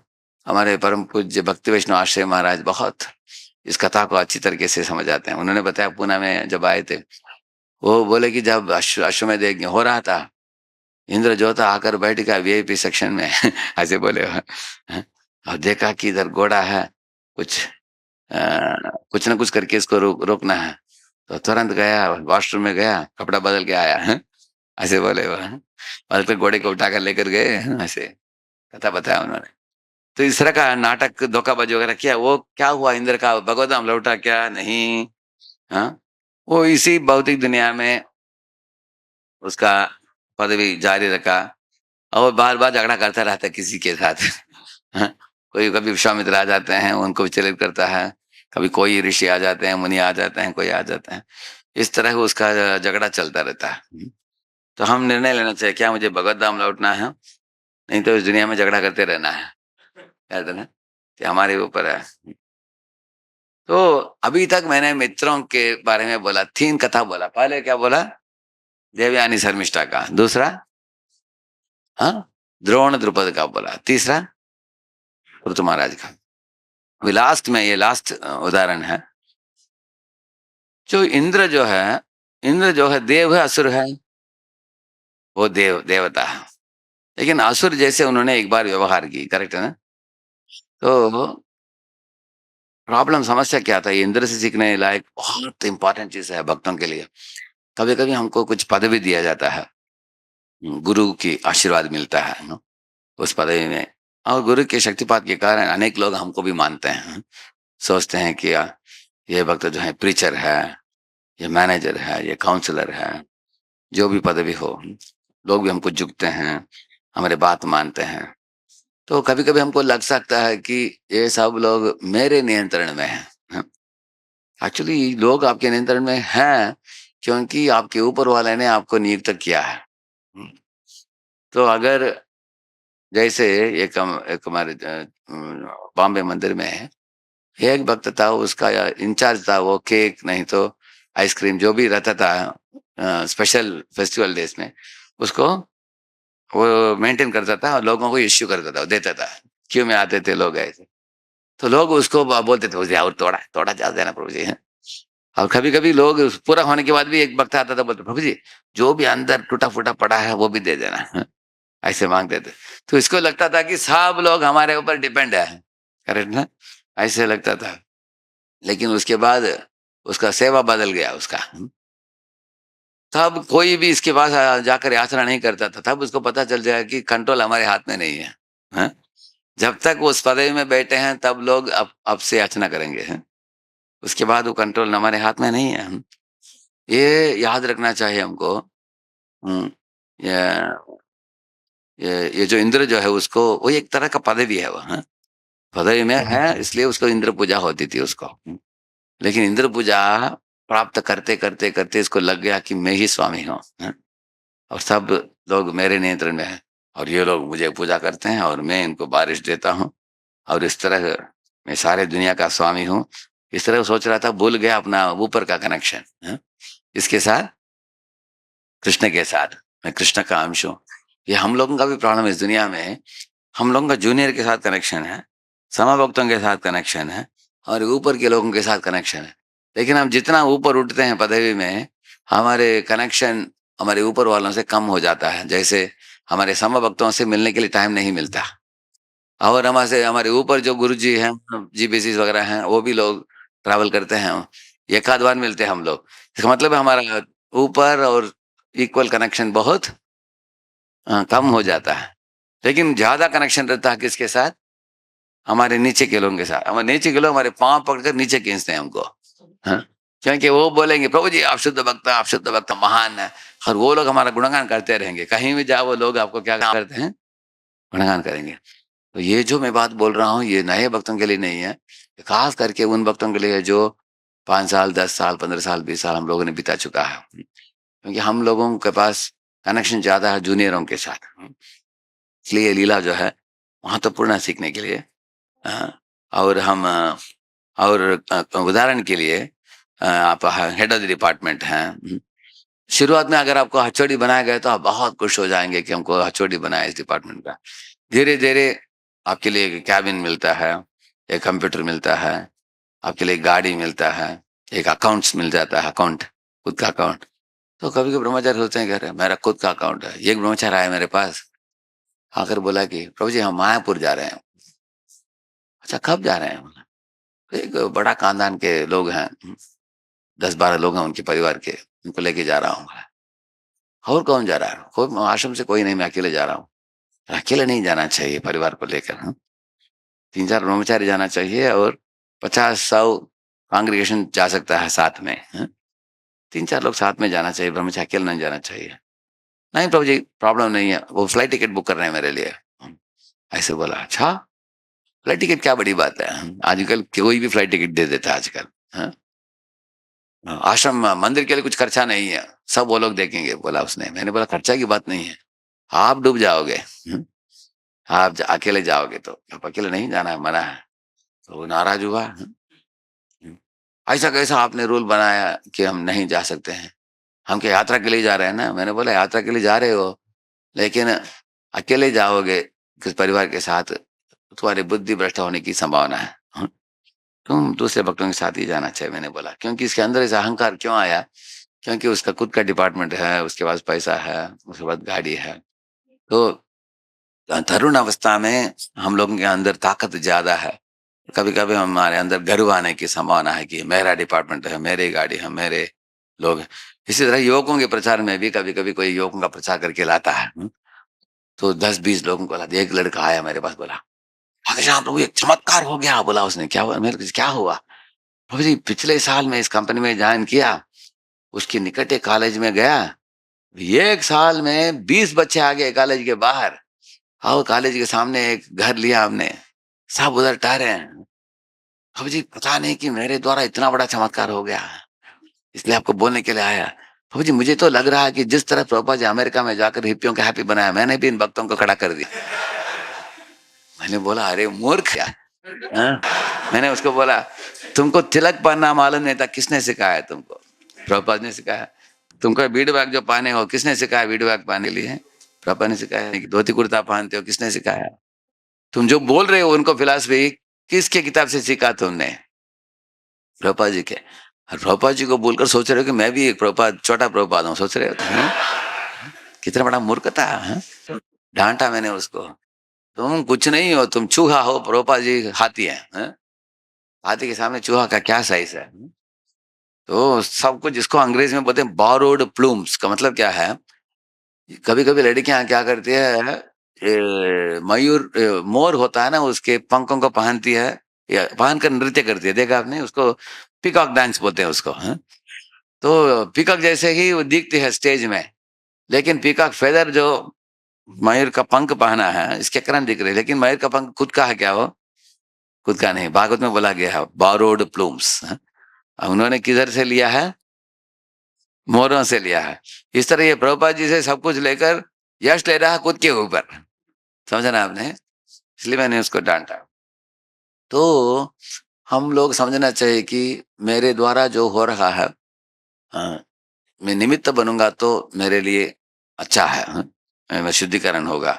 और आचार्यगण तो बड़े बड़े लोग हैं, वो लोग महात्मा लोग हैं, भगवान के प्रिय हैं वो लोग। हम लोगों के अंदर इतना कलमश है, कलुष है, और हम लोग अयोग्य हैं। फिर भी अयोग्य होने के बावजूद भी उन लोगों ने हमको इस संस्था में जोड़कर कुछ सेवा दिया है। हम एक भिखारी हैं, ऐसे हमको सोचना चाहिए। हमारे अंदर कुछ योग्यता नहीं है। और अ, इस तरह इंद्र को भी ऐसे गलतफहमी हो गया कि मैं ही स्वामी हूँ और सब लोग मेरा। इसलिए क्या क्या उसने, भगवान ने समझ लिया उसका मति भ्रष्ट हो गया उसका मति। इसको सुधारने के लिए भगवान ने एक उपाय ढूंढा। सब ब्रजवासियों को बोला कि इसके लिए जो सामग्री इकट्ठित किया आप लोगों ने, उसको इस्तेमाल करके क्या करो? पूजा करो किसकी? गोवर्धन की। तो ब्रजवासियों ने पूछा कृष्ण को, उनके लिए अलग एक सामग्री हम तैयार करेंगे। बोला कृष्ण बोले नहीं नहीं, इसी सामग्री को इस्तेमाल करना है, इंद्र को करना ही नहीं। उन्होंने बोला देवता की करने की जरूरत नहीं है। तो ब्रजवासी लोग तो भगवान को बहुत प्रेम करते थे। भगवान ने जो बोला वो किया उन्होंने, और प्रदक्षिणा भी किया गोवर्धन का। भगवान खुद ही गोवर्धन बनकर सब कुछ खा लिया। उसके बाद भगवान इंद्र कुपित होकर वर्षा, मूसलाधार वर्षा बरसाया था। भगवान ने बोला ब्रजवासियों को ये जो वर्षा हो रहा है ये आउट ऑफ सीजन है क्योंकि इतना बर्फ भी गिर रहा है ऊपर से। एक एक बूंद हाथी जैसा था, गिर रहा था। तो इसकी योजना था कि ब्रजवासियों को और गाय बछड़ों को मार देने की। इतना उत्पात मचाया उसने। वाचालम बालिशम स्तब्धम अज्ञम पंडितमानिनम कृष्णम मृत्युम उपाश्रित्य गोपा में चक्रधर प्रियम, ऐसे बोला उसने। ये गोप लोगों ने मुझे नाखुश कर दिया ये छोटे बालक की बात सुनकर। वाचालम, ये बहुत बड़ा बड़ा बात करता है छोटा लड़का कृष्ण, ऐसे बोला। बालिशम, ये तो छोटा बालक है। और पंडित मान्यम, सोच रहा है कि बहुत बड़ा पढ़ा लिखा है। अज्ञम, ऐसे बोला अज्ञानी है। मृत्युम बोला, हाँ मृत्युम बोला, इस तरह का नाम लिया उसने। इंद्र ने इतना डांटा भगवान को, उनके ही स्वामी है। इस तरह कभी कभी क्या होता है, हम आश्रम में रहते समय अगर हमारे वरिष्ठ भक्तों ने कुछ दंड दिया, नहीं तो डांटा हमको, उनके अनुपस्थिति में कभी कभी हम उनके बारे में भी बुरा बोलते हैं। होता है कि नहीं? बुरा भला उनके बारे में बोले हैं, ये क्या सोच रहा अपने बारे में, मैं इसको ही उड़ा दूंगा। इस तरह की बातें करें। बाद में उसको बोला ऐसा बोला क्या तुम्हें? कभी नहीं बोला प्रभु जी। हाँ ऐसे बोलेगा, आप इतने महान है प्रभु जी, ऐसे कैसे मैं बोलूंगा प्रभु जी आपके बारे में? किसने बोला प्रभु जी? बुलाइए मेरे सामने उसको। और उसको बुला कर लेके आओ। बोलेगा तुमको बोला है क्या ऐसे? मैंने कभी बोला? तुमने स्वप्न देखा होगा। सामने बोलेगा नहीं, पीछे बोलेगा वो, बुरा बोलेगा। ऐसा इस तरह इंद्र ने भी ऐसे ही भगवान को डांट रहा था, भूल गया कि मेरे स्वामी हैं। इस तरह प्रभुपाद जी एक उदाहरण देते हैं। जैसे एक मंदिर में कोई अध्यक्ष था, तो एक भक्त जो ज्वाइन किया, आगे भी उसको साफरान मिला उसको। ये पहले येलो था, उसके बाद व्हाइट मिला, उसके बाद साफरान मिला। तो इनको पूछ रहा है कि प्रभु जी आपका कितना साल हो गया अध्यक्ष हो गया? हमारा 15 साल हो गया। बोला आपको वयस कितना? बोले हमारा अभी 58 हो गया। ठीक है प्रभु जी, 2 साल के बाद आपको रिटायर कर देंगे क्या? पूछा। और वो भक्त बोला नहीं नहीं, इस कान में रिटायरमेंट नहीं है, आपको अंतिम सांस तक चलाते रहोगे। और पूछ रहा आपका तबीयत कैसा है, ठीक है क्या आपका? वो बोला हमारा कुछ व्याधि है ही नहीं हमारा। अरे बाप रे बाप। वो सोच रहा है कि ये कैसे निकलेगा इधर से, और मैं कैसे इसका पदवी ले लूंगा। समझना आपने कितना बड़ा मूर्ख। तो प्रभुपाद ने एक उदाहरण दिया है। प्रभुपाद ने देखो, एक सूखा, ये जो गोबर था उसको आग में डाल रहे थे उसको, तब गीला जो गोबर था वो हंस रहा था। वो बोला कि "हे देखा, देखो देखो उसको सूखा वाले को डाल रहे हैं किधर, आग में।" लेकिन प्रभु जी बोल रहे हैं, अरे तुम गीला हो, अभी तुम भी सूखा होगे, अब तुमको भी आग में डाला जाएगा। करेक्ट है ना? हाँ, ऐसा नहीं कि तुम हमेशा तरुण रहोगे। हम्म, एक प्रभुपाद जी के शिष्य प्रभुपाद की वृद्धावस्था में देखा कि प्रभुपाद जी का बहुत पतला हो गए थे प्रभुपाद जी। हाँ, और थोड़ा बुखार था उनको, बिस्तर में लेटे थे। तब सर्वेंट जब निकट आए, प्रभुपाद ने उसको बोला, don't think this can not happen to you. ऐसा मत सोचो कि तुमको ये नहीं हो सकता है। मुझे जितना मेरा वृद्धावस्था है, तो उस तरह का वृद्धावस्था तुमको भी आएगा, ये भूलो मत। ये भौतिक दुनिया का विधि है, नियम है। कभी-कभी सोचता है कि ये बुड्ढा हो गया, अब इसको व्याधि हो गया, ये निकल जाएगा तो मेरा सीट मुझे मिल जाएगा। क्या मिलेगा तुमको? तुम कितना समय टिकोगे? ये संसार के समय लोगे आप, इस संसार के सृष्टि से लेकर संहार तक, इतने लंबे अवधि में हमारा आयुष क्या है? एक लाइटनिंग भी नहीं है। एक लाइटनिंग आसमान में इससे बिजली चमकता है, उतना ही हमारा आयुष है। इतने छोटे आयुष में सोचते हैं कि मैं अध्यक्ष बनूंगा, नहीं तो मैं वाइस प्रेसिडेंट बनूंगा, हाँ, नहीं तो मैं ये लीडर बनूंगा, वो लीडर बनूंगा, मैं कांग्रेशन प्रीचर बनूंगा। हाँ, मूर्खता है। हमेशा हमको ये दुनिया की कैसे अशाश्वत दुनिया है, उसको याद रखना चाहिए हमको। तो इंद्र भी भूल गया कि ब्रह्मा जी का क्या अवधि है, 3.11 ट्रिलियन 40 बिलियन ईयर्स है, उसमें इंद्र का आयुष उतना बड़ा नहीं है। हाँ। फिर भी अहंकारी हो गया था।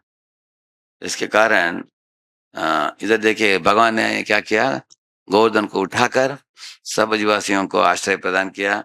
इंद्र कुछ नहीं कर पाया। पहाड़ के ऊपर अनेक तरह से उत्पात मचाया, लेकिन गोवर्धन को कुछ नहीं हुआ। तो उसके अहंकार का शुद्धिकरण हुआ इंद्र का। बाद में कृष्ण ने क्या किया, देखिए कृष्ण कितने महान है। भगवान सब आदिवासियों को छोड़कर इधर एक गोविंद कुंड की साइड में आकर भगवान खड़े हैं एक पेड़ के नीचे, क्योंकि वो अकेले ही मिलना चाहते हैं इंद्र को, क्योंकि डांटना हो तो सबके सामने डांटना उचित नहीं है। हाँ? इसको क्योंकि सबके सामने डांटो, अहंकार में चोट पहुंचता है। हाँ? इसलिए अंग्रेजी में बोलते हैं chastise in private, glorify in public, ऐसे बोलते हैं। किसी की प्रशंसा करना हो तो किधर करना चाहिए? पब्लिक में करो, सबके सामने करो। इसको डांटना हो तो भक्त को बुलाकर कमरे बंद करो, अकेले डांटो उसको। अकेले डांटने से वो सुधरेगा, पब्लिक में डांटने से अहंकार चोट पहुंच जाएगा। वो बोलेगा पब्लिक में मुझे डांटा है ना, अभी आपने जो करने के लिए बोला नहीं करूंगा, ऐसे बोलेगा वो। हाँ? इसलिए पब्लिक में डांटना नहीं चाहिए किसी को। हाँ? इसलिए भगवान ने अकेले आ गए, भगवान अभी खड़े हैं, अभी वेट कर रहे हैं इंद्र के लिए। अभी इंद्र आ रहा है, देखिए पीछे किसके ऊपर चढ़कर आ रहा है? ऐरावत के ऊपर। तो अभी कृष्ण देख रहे हैं उसको, देखिए देख रहे हैं। ठीक है, आ रहा है अभी, देखिए ऐसे में आंख मुड़ ले भगवान ने, मुड़कर भी देखा नहीं।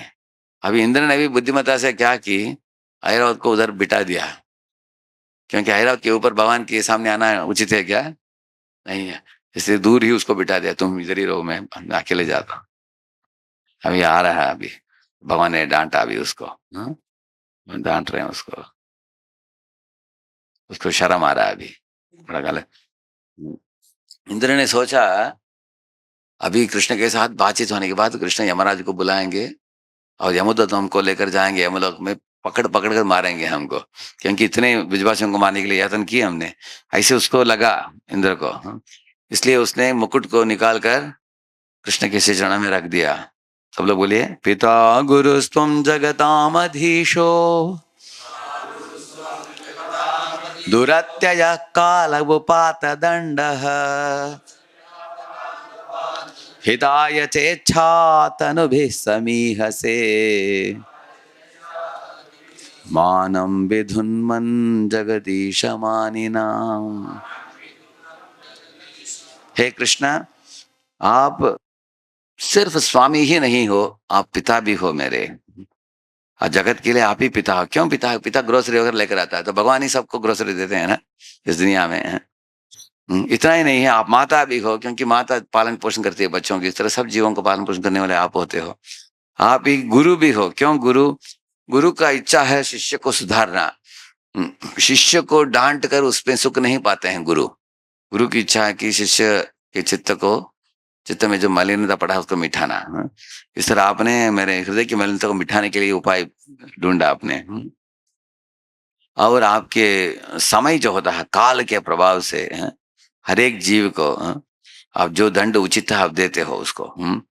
और आप इस दुनिया में अलग-अलग अवतारों के रूप में आते हो। मानम विधुन्वन जगदीश मानिना, जो जीव अपने आप को ईश मानिना, खुद को ही स्वामी मान लेते हैं मूर्खता से सारे जगत के, ऐसे जीवों की कलमश को आप विधुन्वन शुद्ध करते हो आप, इस तरह बोला उसने। तो ये सब प्रार्थनाएं सुनने के बाद भगवान ने बोला, कृष्ण को क्या बोला उन्होंने, शेष गौवाच एवं संकीर्तित कृष्णो मघोना भगवानमुम मेघ गंभीरया वाचा प्रहसन इदमब्रवीत। इस तरह इंद्र की गुणगान सुनकर भगवान एक मेघनाद के बराबर आवाज से मुस्कुराते हुए भगवान ने बोला, इंद्र को क्या बोला, माया ते कारी मघवन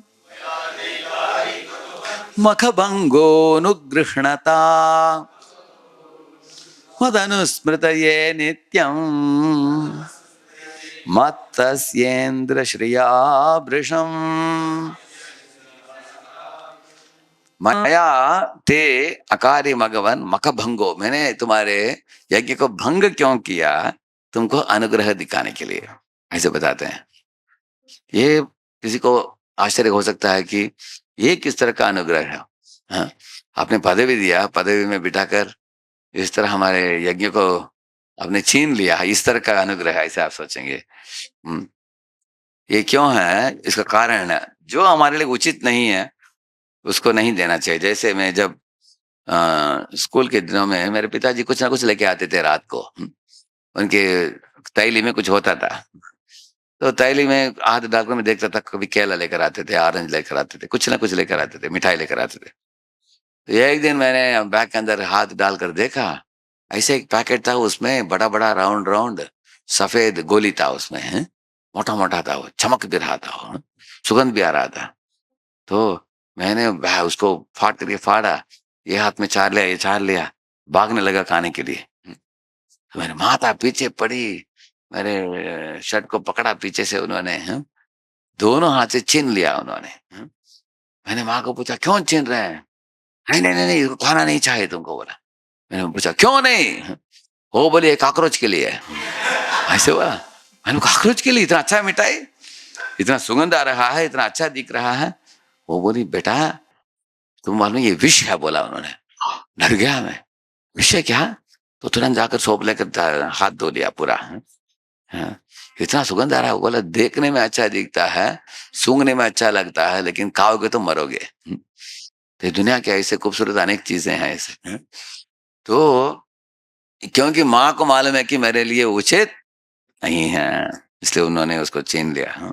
तो भगवान भगवान ने बोला कि तुम्हारे लिए यज्ञ उचित होगा जब तुम मेरे प्रतिनिधि होकर तुम उस यज्ञ को स्वीकारोगे, लेकिन मेरे प्रतिनिधि ना होकर मुझे बोल गया तुम, ये यज्ञ को खा कर तुम्हारा विष बढ़ेगा, तुम्हारा अहंकार बढ़ेगा।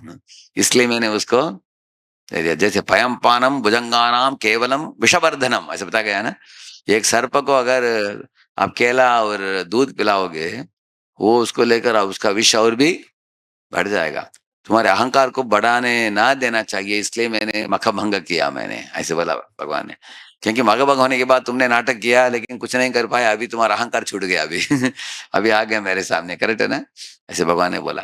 देखिए हमारे अहंकार को तोड़ने के लिए कभी कभी वैष्णव लोग भी कुछ उपाय करेंगे। जैसे अगर किसी को कुछ पदवी दिया गया, वो पदवी में रहकर उसने कुछ अहंकार उसका चढ़ गया, तो गुरु कभी कभी उस पदवी को ले लेते हैं, उसको उससे लेकर किसी और को दे देते हैं। और एक सत्य कहानी बताऊंगा आपको। एक एरिया में एक लड़का था, वो विवाहित हो गया, उसके बाद प्रचार काम चालू किया उसने। उधर धीरे धीरे धीरे धीरे 200-300 लोग भक्त बन गए उस कांग्रेशन प्रोग्राम में, क्योंकि इसने चालू की थी। उसके बाद अनेक लोग दीक्षित भी हो गए। दीक्षित होने के बाद उनका एक कमेटी भी बन गया 7-8 लोगों का। लेकिन सब कमेटी के लोगों को अपने पॉकेट में रखना चाहिए, हैं? मेरी बात आप सब मानना चाहिए। कमेटी के लोग कुछ नहीं थे।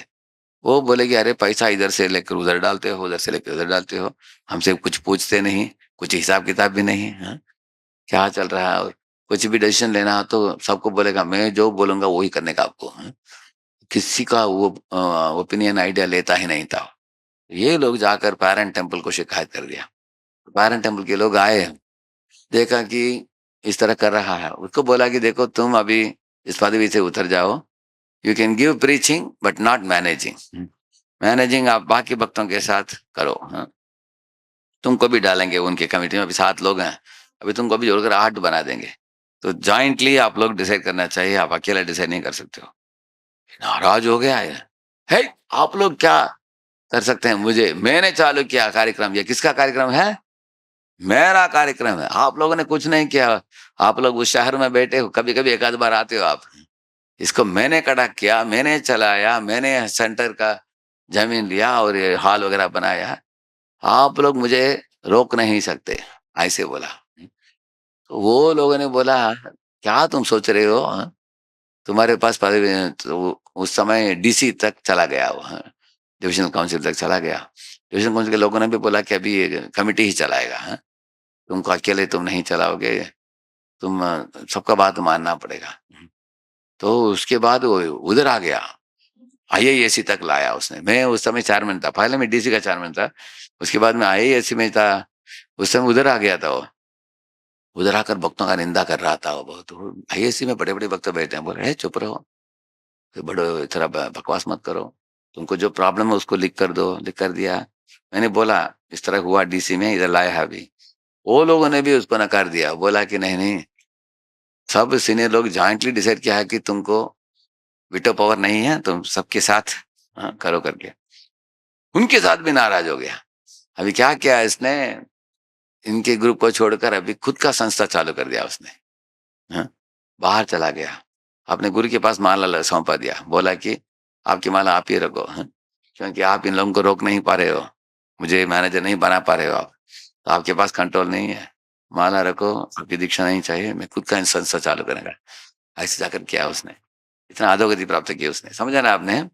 हम लोग इसलिए सावधान से रहना चाहिए कि अभी इंद्र इधर सुधर गया, वो व्यक्ति सुधरा क्या वो? वो सुधरा नहीं, हाँ? तो इनके गुरु ने उनको सुधारने के लिए एक उपाय बनाया, क्या था? उनको वो पदवी नहीं है, पदवी के बिना तुम अभी भजन ज़्यादा करो, हाँ? भक्ति में जुड़ो, गंभीर बनो, लेकिन गुरु के दिए हुए उपदेश को ना पालन करते हुए उसने क्या किया, मनमानी किया, हाँ? इस तरह तो इस तरह के लोगों के उदाहरण से हम सीखना चाहिए कि किस तरह हमें पेश नहीं आना चाहिए, हाँ। गुरु जो होते हैं हमारे वरिष्ठ प्रेसिडेंट होते हैं, वरिष्ठ भक्त होते हैं जो गाइडेंस देते हैं आपको, उन लोगों की अधीनता में रहना चाहिए हमको। मामैश्वर्यसि मदान्धो दण्डपाणिं न पश्यति तं भ्रंशयामि सम्पद्भ्यो यस्य चेच्छाम्यनुग्रहम्। जो ऐश्वर्य प्राप्त करके बहुत उनका मद बढ़ जाता है, अहंकार बढ़ जाता है, उनके लिए मैं दंड पानी बनता हूँ। तो मतलब एक डंडा लेकर मारता हूँ ऐसा भगवान बताते हैं। उनके अहंकार को सुधारता हूँ, ऐसे बोलते हैं भगवान, हाँ? तो एक बार एक राजा को किसी ऋषि ने बोला, हाँ, तुम ऐसे राजा तुम बहुत दुखित हो, हाँ? इसलिए तुमको ऐसे एक व्यक्ति के पास पहुँच जाओ, जो हमेशा मुस्कुरा रहा है, हँसता रहता है, खुशी में है। तो उसके कुर्ता तुम पहनोगे, तो तुम भी खुश हो जाओगे, ऐसे बोला उन्होंने। तो राजा ने बोला मिनिस्टर को भेजा। मिनिस्टर लोग इधर-उधर घूम-घाम कर एक प्रदेश में आए। उधर एक व्यक्ति हमेशा आनंदित होकर नाच रहा था, गा रहा था। उसके हाथ में माला भी था। तो वो लोगों ने बोला आपके थोड़ा कुर्ता दे दीजिए, राजा को चाहिए। वो बोला मेरे पास कुर्ता है ही नहीं इसलिए तो इतना सुखी हूँ। मेरे पास कुछ नहीं है, ऐसे बोला। तो उसको उठाकर लेकर गए राजा के पास, हाँ। तो तब राजा ने उसको बिठाया, बोला कि मेरा थोड़ा प्रश्नोत्तर करना है आपसे। उन्होंने पूछा उनको, भगवान किधर है? ऐसे पूछा राजा ने। वो व्यक्ति ने उनको दूसरा प्रश्न पूछा, भगवान किधर नहीं है, आप बोलो। तो राजा को बड़ा अच्छा लगा, हाँ, बुद्धिमान है। तो उन्होंने पूछा, ठीक है, मैं मानता हूं कि भगवान है, लेकिन भगवान का एक्टिविटी क्या होता है, कार्य, ऐसे पूछा राजा ने। वो बोला कि उसका जवाब है मेरे पास, लेकिन अगर मुझे जवाब देना हो तो उसके लिए आपको कुछ करना पड़ेगा। राजा ने बोला, क्या करना है? तो अभी आप जो सिंहासन में बैठे हैं, राजा सिंहासन में, उधर मुझे बिठा दीजिए और आप नीचे बैठे, तब मैं बताऊंगा जवाब इसका। तो वो बोला, नो, क्यों क्यों नहीं? चलो, तो ऐसे उनको बिठा दिया इधर, और राजा उधर नीचे कुर्सी में बैठा। और वो व्यक्ति इधर उधर ऐसे देख रहा था। राजा ने पूछा, जवाब किधर है? वो बोला, यही जवाब है। बोला, क्या जवाब है? जो अहंकारी लोग हैं उनको नीचे उतारते हैं, जो नम्र लोग हैं उनको ऊपर बिठाते हैं। ये भगवान का काम है। ऐसे बोला उन्होंने। जैसे हिरण्यकशिपु को भगवान ने उतारा नीचे, किसको बिठाया? प्रहलाद को बिठाया। हाँ, रावण को उतारा, किसको बिठाया? हम्म, वाली को उतारा, किसको बिठाया? हाँ, जरासंध को उतारा, उनके बेटा सहदेव को बिठाया। अब देखेंगे, ये भगवान का काम है, ऐसे बोला उसने। इस तरह हम लोगों को हमेशा याद रखना चाहिए कि अहंकार के वश में, अहंकार मत या नेतई पद पासरिया सत्येरा सत्यकारी मानी है। जो लोग असत्य को सत्य मानकर, जो अशाश्वत चीजें हैं उनको शाश्वत मानना है। हाँ, इस तरह छोटे मोटे पदवी तो जिया जाता है इस दुनिया में, कुछ क्षण भंगुर है, हाँ, समय से मिट जाएगा। उसको बड़ा मानकर अहंकार के वश में जो आएगा, वो कृष्ण को प्राप्त नहीं कर सकता वो। इसलिए निताय पद पासरिया ऐसा बताया गया है। तो वह गुरु, कृष्ण, महान वैष्णव, उनके बारे में निंदा करना और अपने आप को उनसे बड़ा मानना, ये सब अहंकार का प्रदर्शन है। इसलिए दंड पानी न पश्यति। मूर्ख इंसान जानता नहीं कि मैं डंडा लेकर खड़ा हूँ, उसको दंड देने के लिए वो मैं प्रकट अवस्था में हूँ, भगवान ने बताया। अगर वो अहंकार के वश में आएगा, उसको दंड मिलेगा। उसको तम भ्रंशयामी संपद्यो यस्य चेचामी अनुग्रह, ये मेरा अनुग्रह है उसके लिए, ऐसे बोला भगवान ने। तब वो रख दिया मुकुट को भगवान के चरण में। भगवान ने तब उसको बोला, अरे तुमको पदवी छोड़ने की जरूरत नहीं, तुम अहंकार छोड़ो, ऐसे बोला भगवान ने। बोलिए, गम्यता चक्रभद्रम वह क्रियता मेनुशासनम स्थीयतां स्वाधिकारेषु युक्तैर्वः स्तंभवर्जितैः। अभी देखिए, बता रहे हैं भगवान, गम्यताम, तुम जा सकते हो इंद्र, शक्र शतक्रतु, भद्रम वह, क्यों भद्र शब्द इस्तेमाल कर रहे हैं भगवान? भद्र का मतलब है, पहले तुम अभद्र थे, अभी तुम भद्र बन गए। क्योंकि तुमने पदवी भी त्यागने के लिए तैयार हो गया तुम, अब तुम्हारा अहंकार छूट गया, यही चाहिए था। इसलिए भद्रा भद्रम वह क्रियता मेन शासनम, मेरे अनुयायी बनकर तुम शासन करो। हाँ, मेरे संबंध जो है तुम्हारा, मेरे साथ संबंध, उसको भूलो मत। हमेशा समझो कि तुम मेरे अंश हो, मैं तुम्हारा स्वामी हूँ, इस समझावट के साथ तुम शासन करो। स्थीयताम स्व अधिकारेषु युक्त स्तंभ वर्जित है। स्तंभ वर्जित का मतलब तुम अहंकार को छोड़कर शासन करो, तुम वो सही चीज है, ऐसे भगवान ने उनको सिखाकर उनको भेज दिया। इस तरह भगवान उनको, इंद्र को, हाँ, उसके बाद इंद्र ने भगवान के लिए एक अभिषेक की। हाँ, ये ऐरावत को लेकर। लेकिन इंद्र भगवान के पास जाते समय सुरभि गाय को भी लेकर गया था, ब्रह्मा का उपदेश था उनको, क्योंकि सुरभि को देखकर भगवान के हृदय में अनुकंपा उदय होगा, हाँ, इस भावना से। इस तरह से मैंने अनेक उदाहरण दिया आपको, सम लोगों के साथ कैसे व्यवहार करना, और हमारे से बड़े जो हैं, जो हमारे रिपोर्टिंग अथॉरिटी है, हमारे गुरु हैं, उनके साथ कैसे व्यवहार करना, दोनों सीखा हमने। 5-10 मिनट प्रश्नोत्तर कर सकते हैं? देरी हो गया, चलेगा? 5 मिनट किसी का कुछ प्रश्नोत्तर करना, कोई? माइक चाहिए आपको? माइक है क्या आपके पास? और एक, ये माइक उधर आ नहीं सकता। और एक है क्या माइक?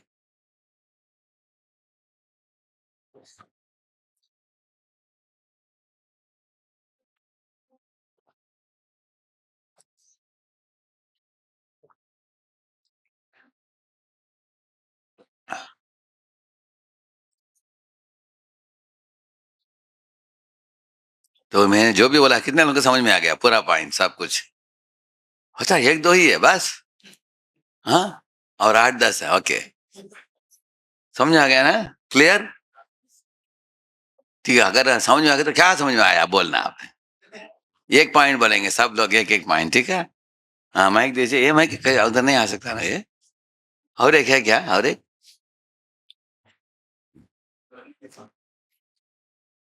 उसमें रिकॉर्डिंग में नहीं आएगा। हैं? हाँ, ठीक है। उनको दे देना उसको।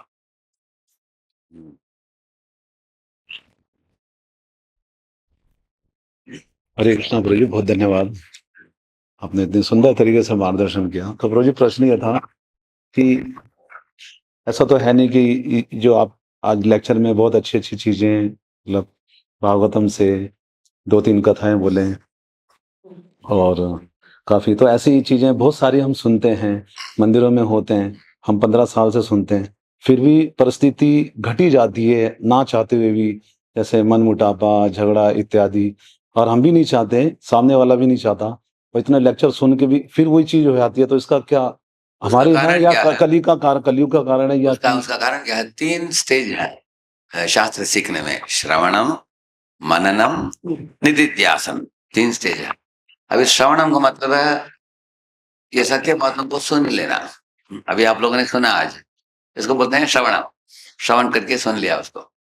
मननम का मतलब क्या है? उसके बारे में सोचना। जैसे गाय जो होती है पहले खा लेती है, उसके बाद चरवण करती है। क्या कहते हैं ना? आपने देखा गाय चरवण करती है? हाँ, एक साल में। तो उसके पास 6 पेट है गाय के पास। पहले पहले बड़े पेट में निगल लेती है, बाद में उसको बाहर लाकर चबा चबा कर दूसरे पेट में डालती है, तीसरे पेट में, चौथे पेट में। ऐसे 6 पेट होने के बाद पूरा बच जाता है वो। इस तरह मननम का मतलब है अभी अगर आप क्लास सुनते समय क्या करना चाहिए कि छोटा नोटबुक पेन रखना चाहिए। पर लोकनाथ महाराज हमेशा बोलते हैं, करेक्ट है? नोटबुक में नोट करो। हाँ? पूरा क्लास लिखने की जरूरत नहीं है। कुछ कुछ पॉइंट अच्छा लगा आपको, समझा आपने, वो लिख लेना चाहिए उसमें। ये श्लोक बोला, ये अच्छा उदाहरण दिया, आपने नोट कर लिया उसको। तो नोट करने से लाभ क्या है? क्लास में आने के बाद दिन में कभी उसको वापस देख सकते हैं, ये अच्छा पॉइंट लगा। और उसके बारे में सोचना, इसका इसको मेरे जीवन में कैसे मैं लागू कर सकता हूँ। और ये क्लास में प्रभु जी ने ये बोला, ये पॉइंट्स में मेरे साथ मिलजुलने वाले पॉइंट क्या है? उदाहरण के लिए, हाँ मैं थोड़ा सीनियर बन गया अभी, मेरे वरिष्ठ लोगों के साथ संबंध ज्यादा नहीं है, सब जूनियर ही मेरे नीचे हैं। तो उसका मतलब है मेरे बड़ों से संबंध जोड़ने के लिए मुझे क्या करना होगा? थोड़ा समय निकालना होगा। इस तरह का इसको बोलते हैं contemplation, reflection, plan of action. 3 stage है उसमें। कंtemplation मतलब है जो सुना उसके बारे में सोचना। रिफ्लेक्शन मतलब है मेरे जीवन में इसका इफेक्ट क्या है? हाँ? अभी अजामिल आप देखेंगे, जब विष्णुदूतों से जब श्रवण किया उसने, उसके बाद विष्णुदूत चले गए, और चले जाने के बाद इसने उस ज्ञान के बारे में सोचा, अरे हरिनाम इतना महत्वपूर्ण है, मुझे मालूम नहीं था। और उसके बाद रिफ्लेक्ट किया उसने, मेरे जीवन में कितना महान परिवार में मैं जन्म लिया हूँ, माता पिता धार्मिक लोग थे, पत्नी भी वो बहुत पतिव्रता थी, दोनों को भगा दिया मैंने, एक वेश्या को लाया घर में, 10-10 बच्चे पैदा कर, कितना महापापी बना। तो ऐसे सोच सोच कर वो पछतावा करने लगा, रोने लगा वो। हाँ? उसके बाद प्लान ऑफ एक्शन किया। क्या किया उसने? चलो अभी मैं हरिद्वार जाता हूँ, उधर जाकर मैं गंगा में नहाऊंगा और रोज भगवान विष्णु की पूजा आराधना करूंगा। हाँ? और रोज नाम जपूंगा, गीता भागवत पढ़ूंगा, साधु संतों की संग करूंगा। इस तरह सोचकर उसने सुधार लिया अपने आप को। हाँ? तो इसका तीनों किया उसने। हाँ? तो हम भी जब सुनते हैं, कभी वैसे सुनते हैं, ये इस कान से सुना उस कान से छोड़ देना। हाँ? ऐसे ऐसा नहीं होना चाहिए। हम सुनकर, नोट्स बनाकर, सोचकर, मैं भी क्या करता हूँ, एक बार मैं अहंकार के संबंध में, हमको इच्छा था कि अहंकार कैसे छोड़ना, तो मेरे गुरु महाराज के 10 लेक्चर लिया मैं, उसको उसका ट्रांसक्रिप्ट लिया, उसमें जो भी पॉइंट बोलना है इसे पढ़ते जाऊंगा, कुछ पॉइंट अच्छा लगा तो उसको हाईलाइट करूंगा, येलो हाईलाइट। कुछ 11 पॉइंट है उसको ब्लू हाईलाइट करूंगा। कुछ पॉइंट एकदम अच्छा लगा मुझे, उसको मोटा कर दूंगा साइज, उसका 25 फॉन्ट कर दूंगा उसको। इस तरह करके नोट्स बनाया मैंने। 10 लेक्चर से अलग अलग अच्छा पॉइंट निकाल कर उसका सूत्र बना लिया मैंने। बनाकर मेरे टेबल के सामने लगा दिया मैंने। रोज देखते रहूंगा उसको।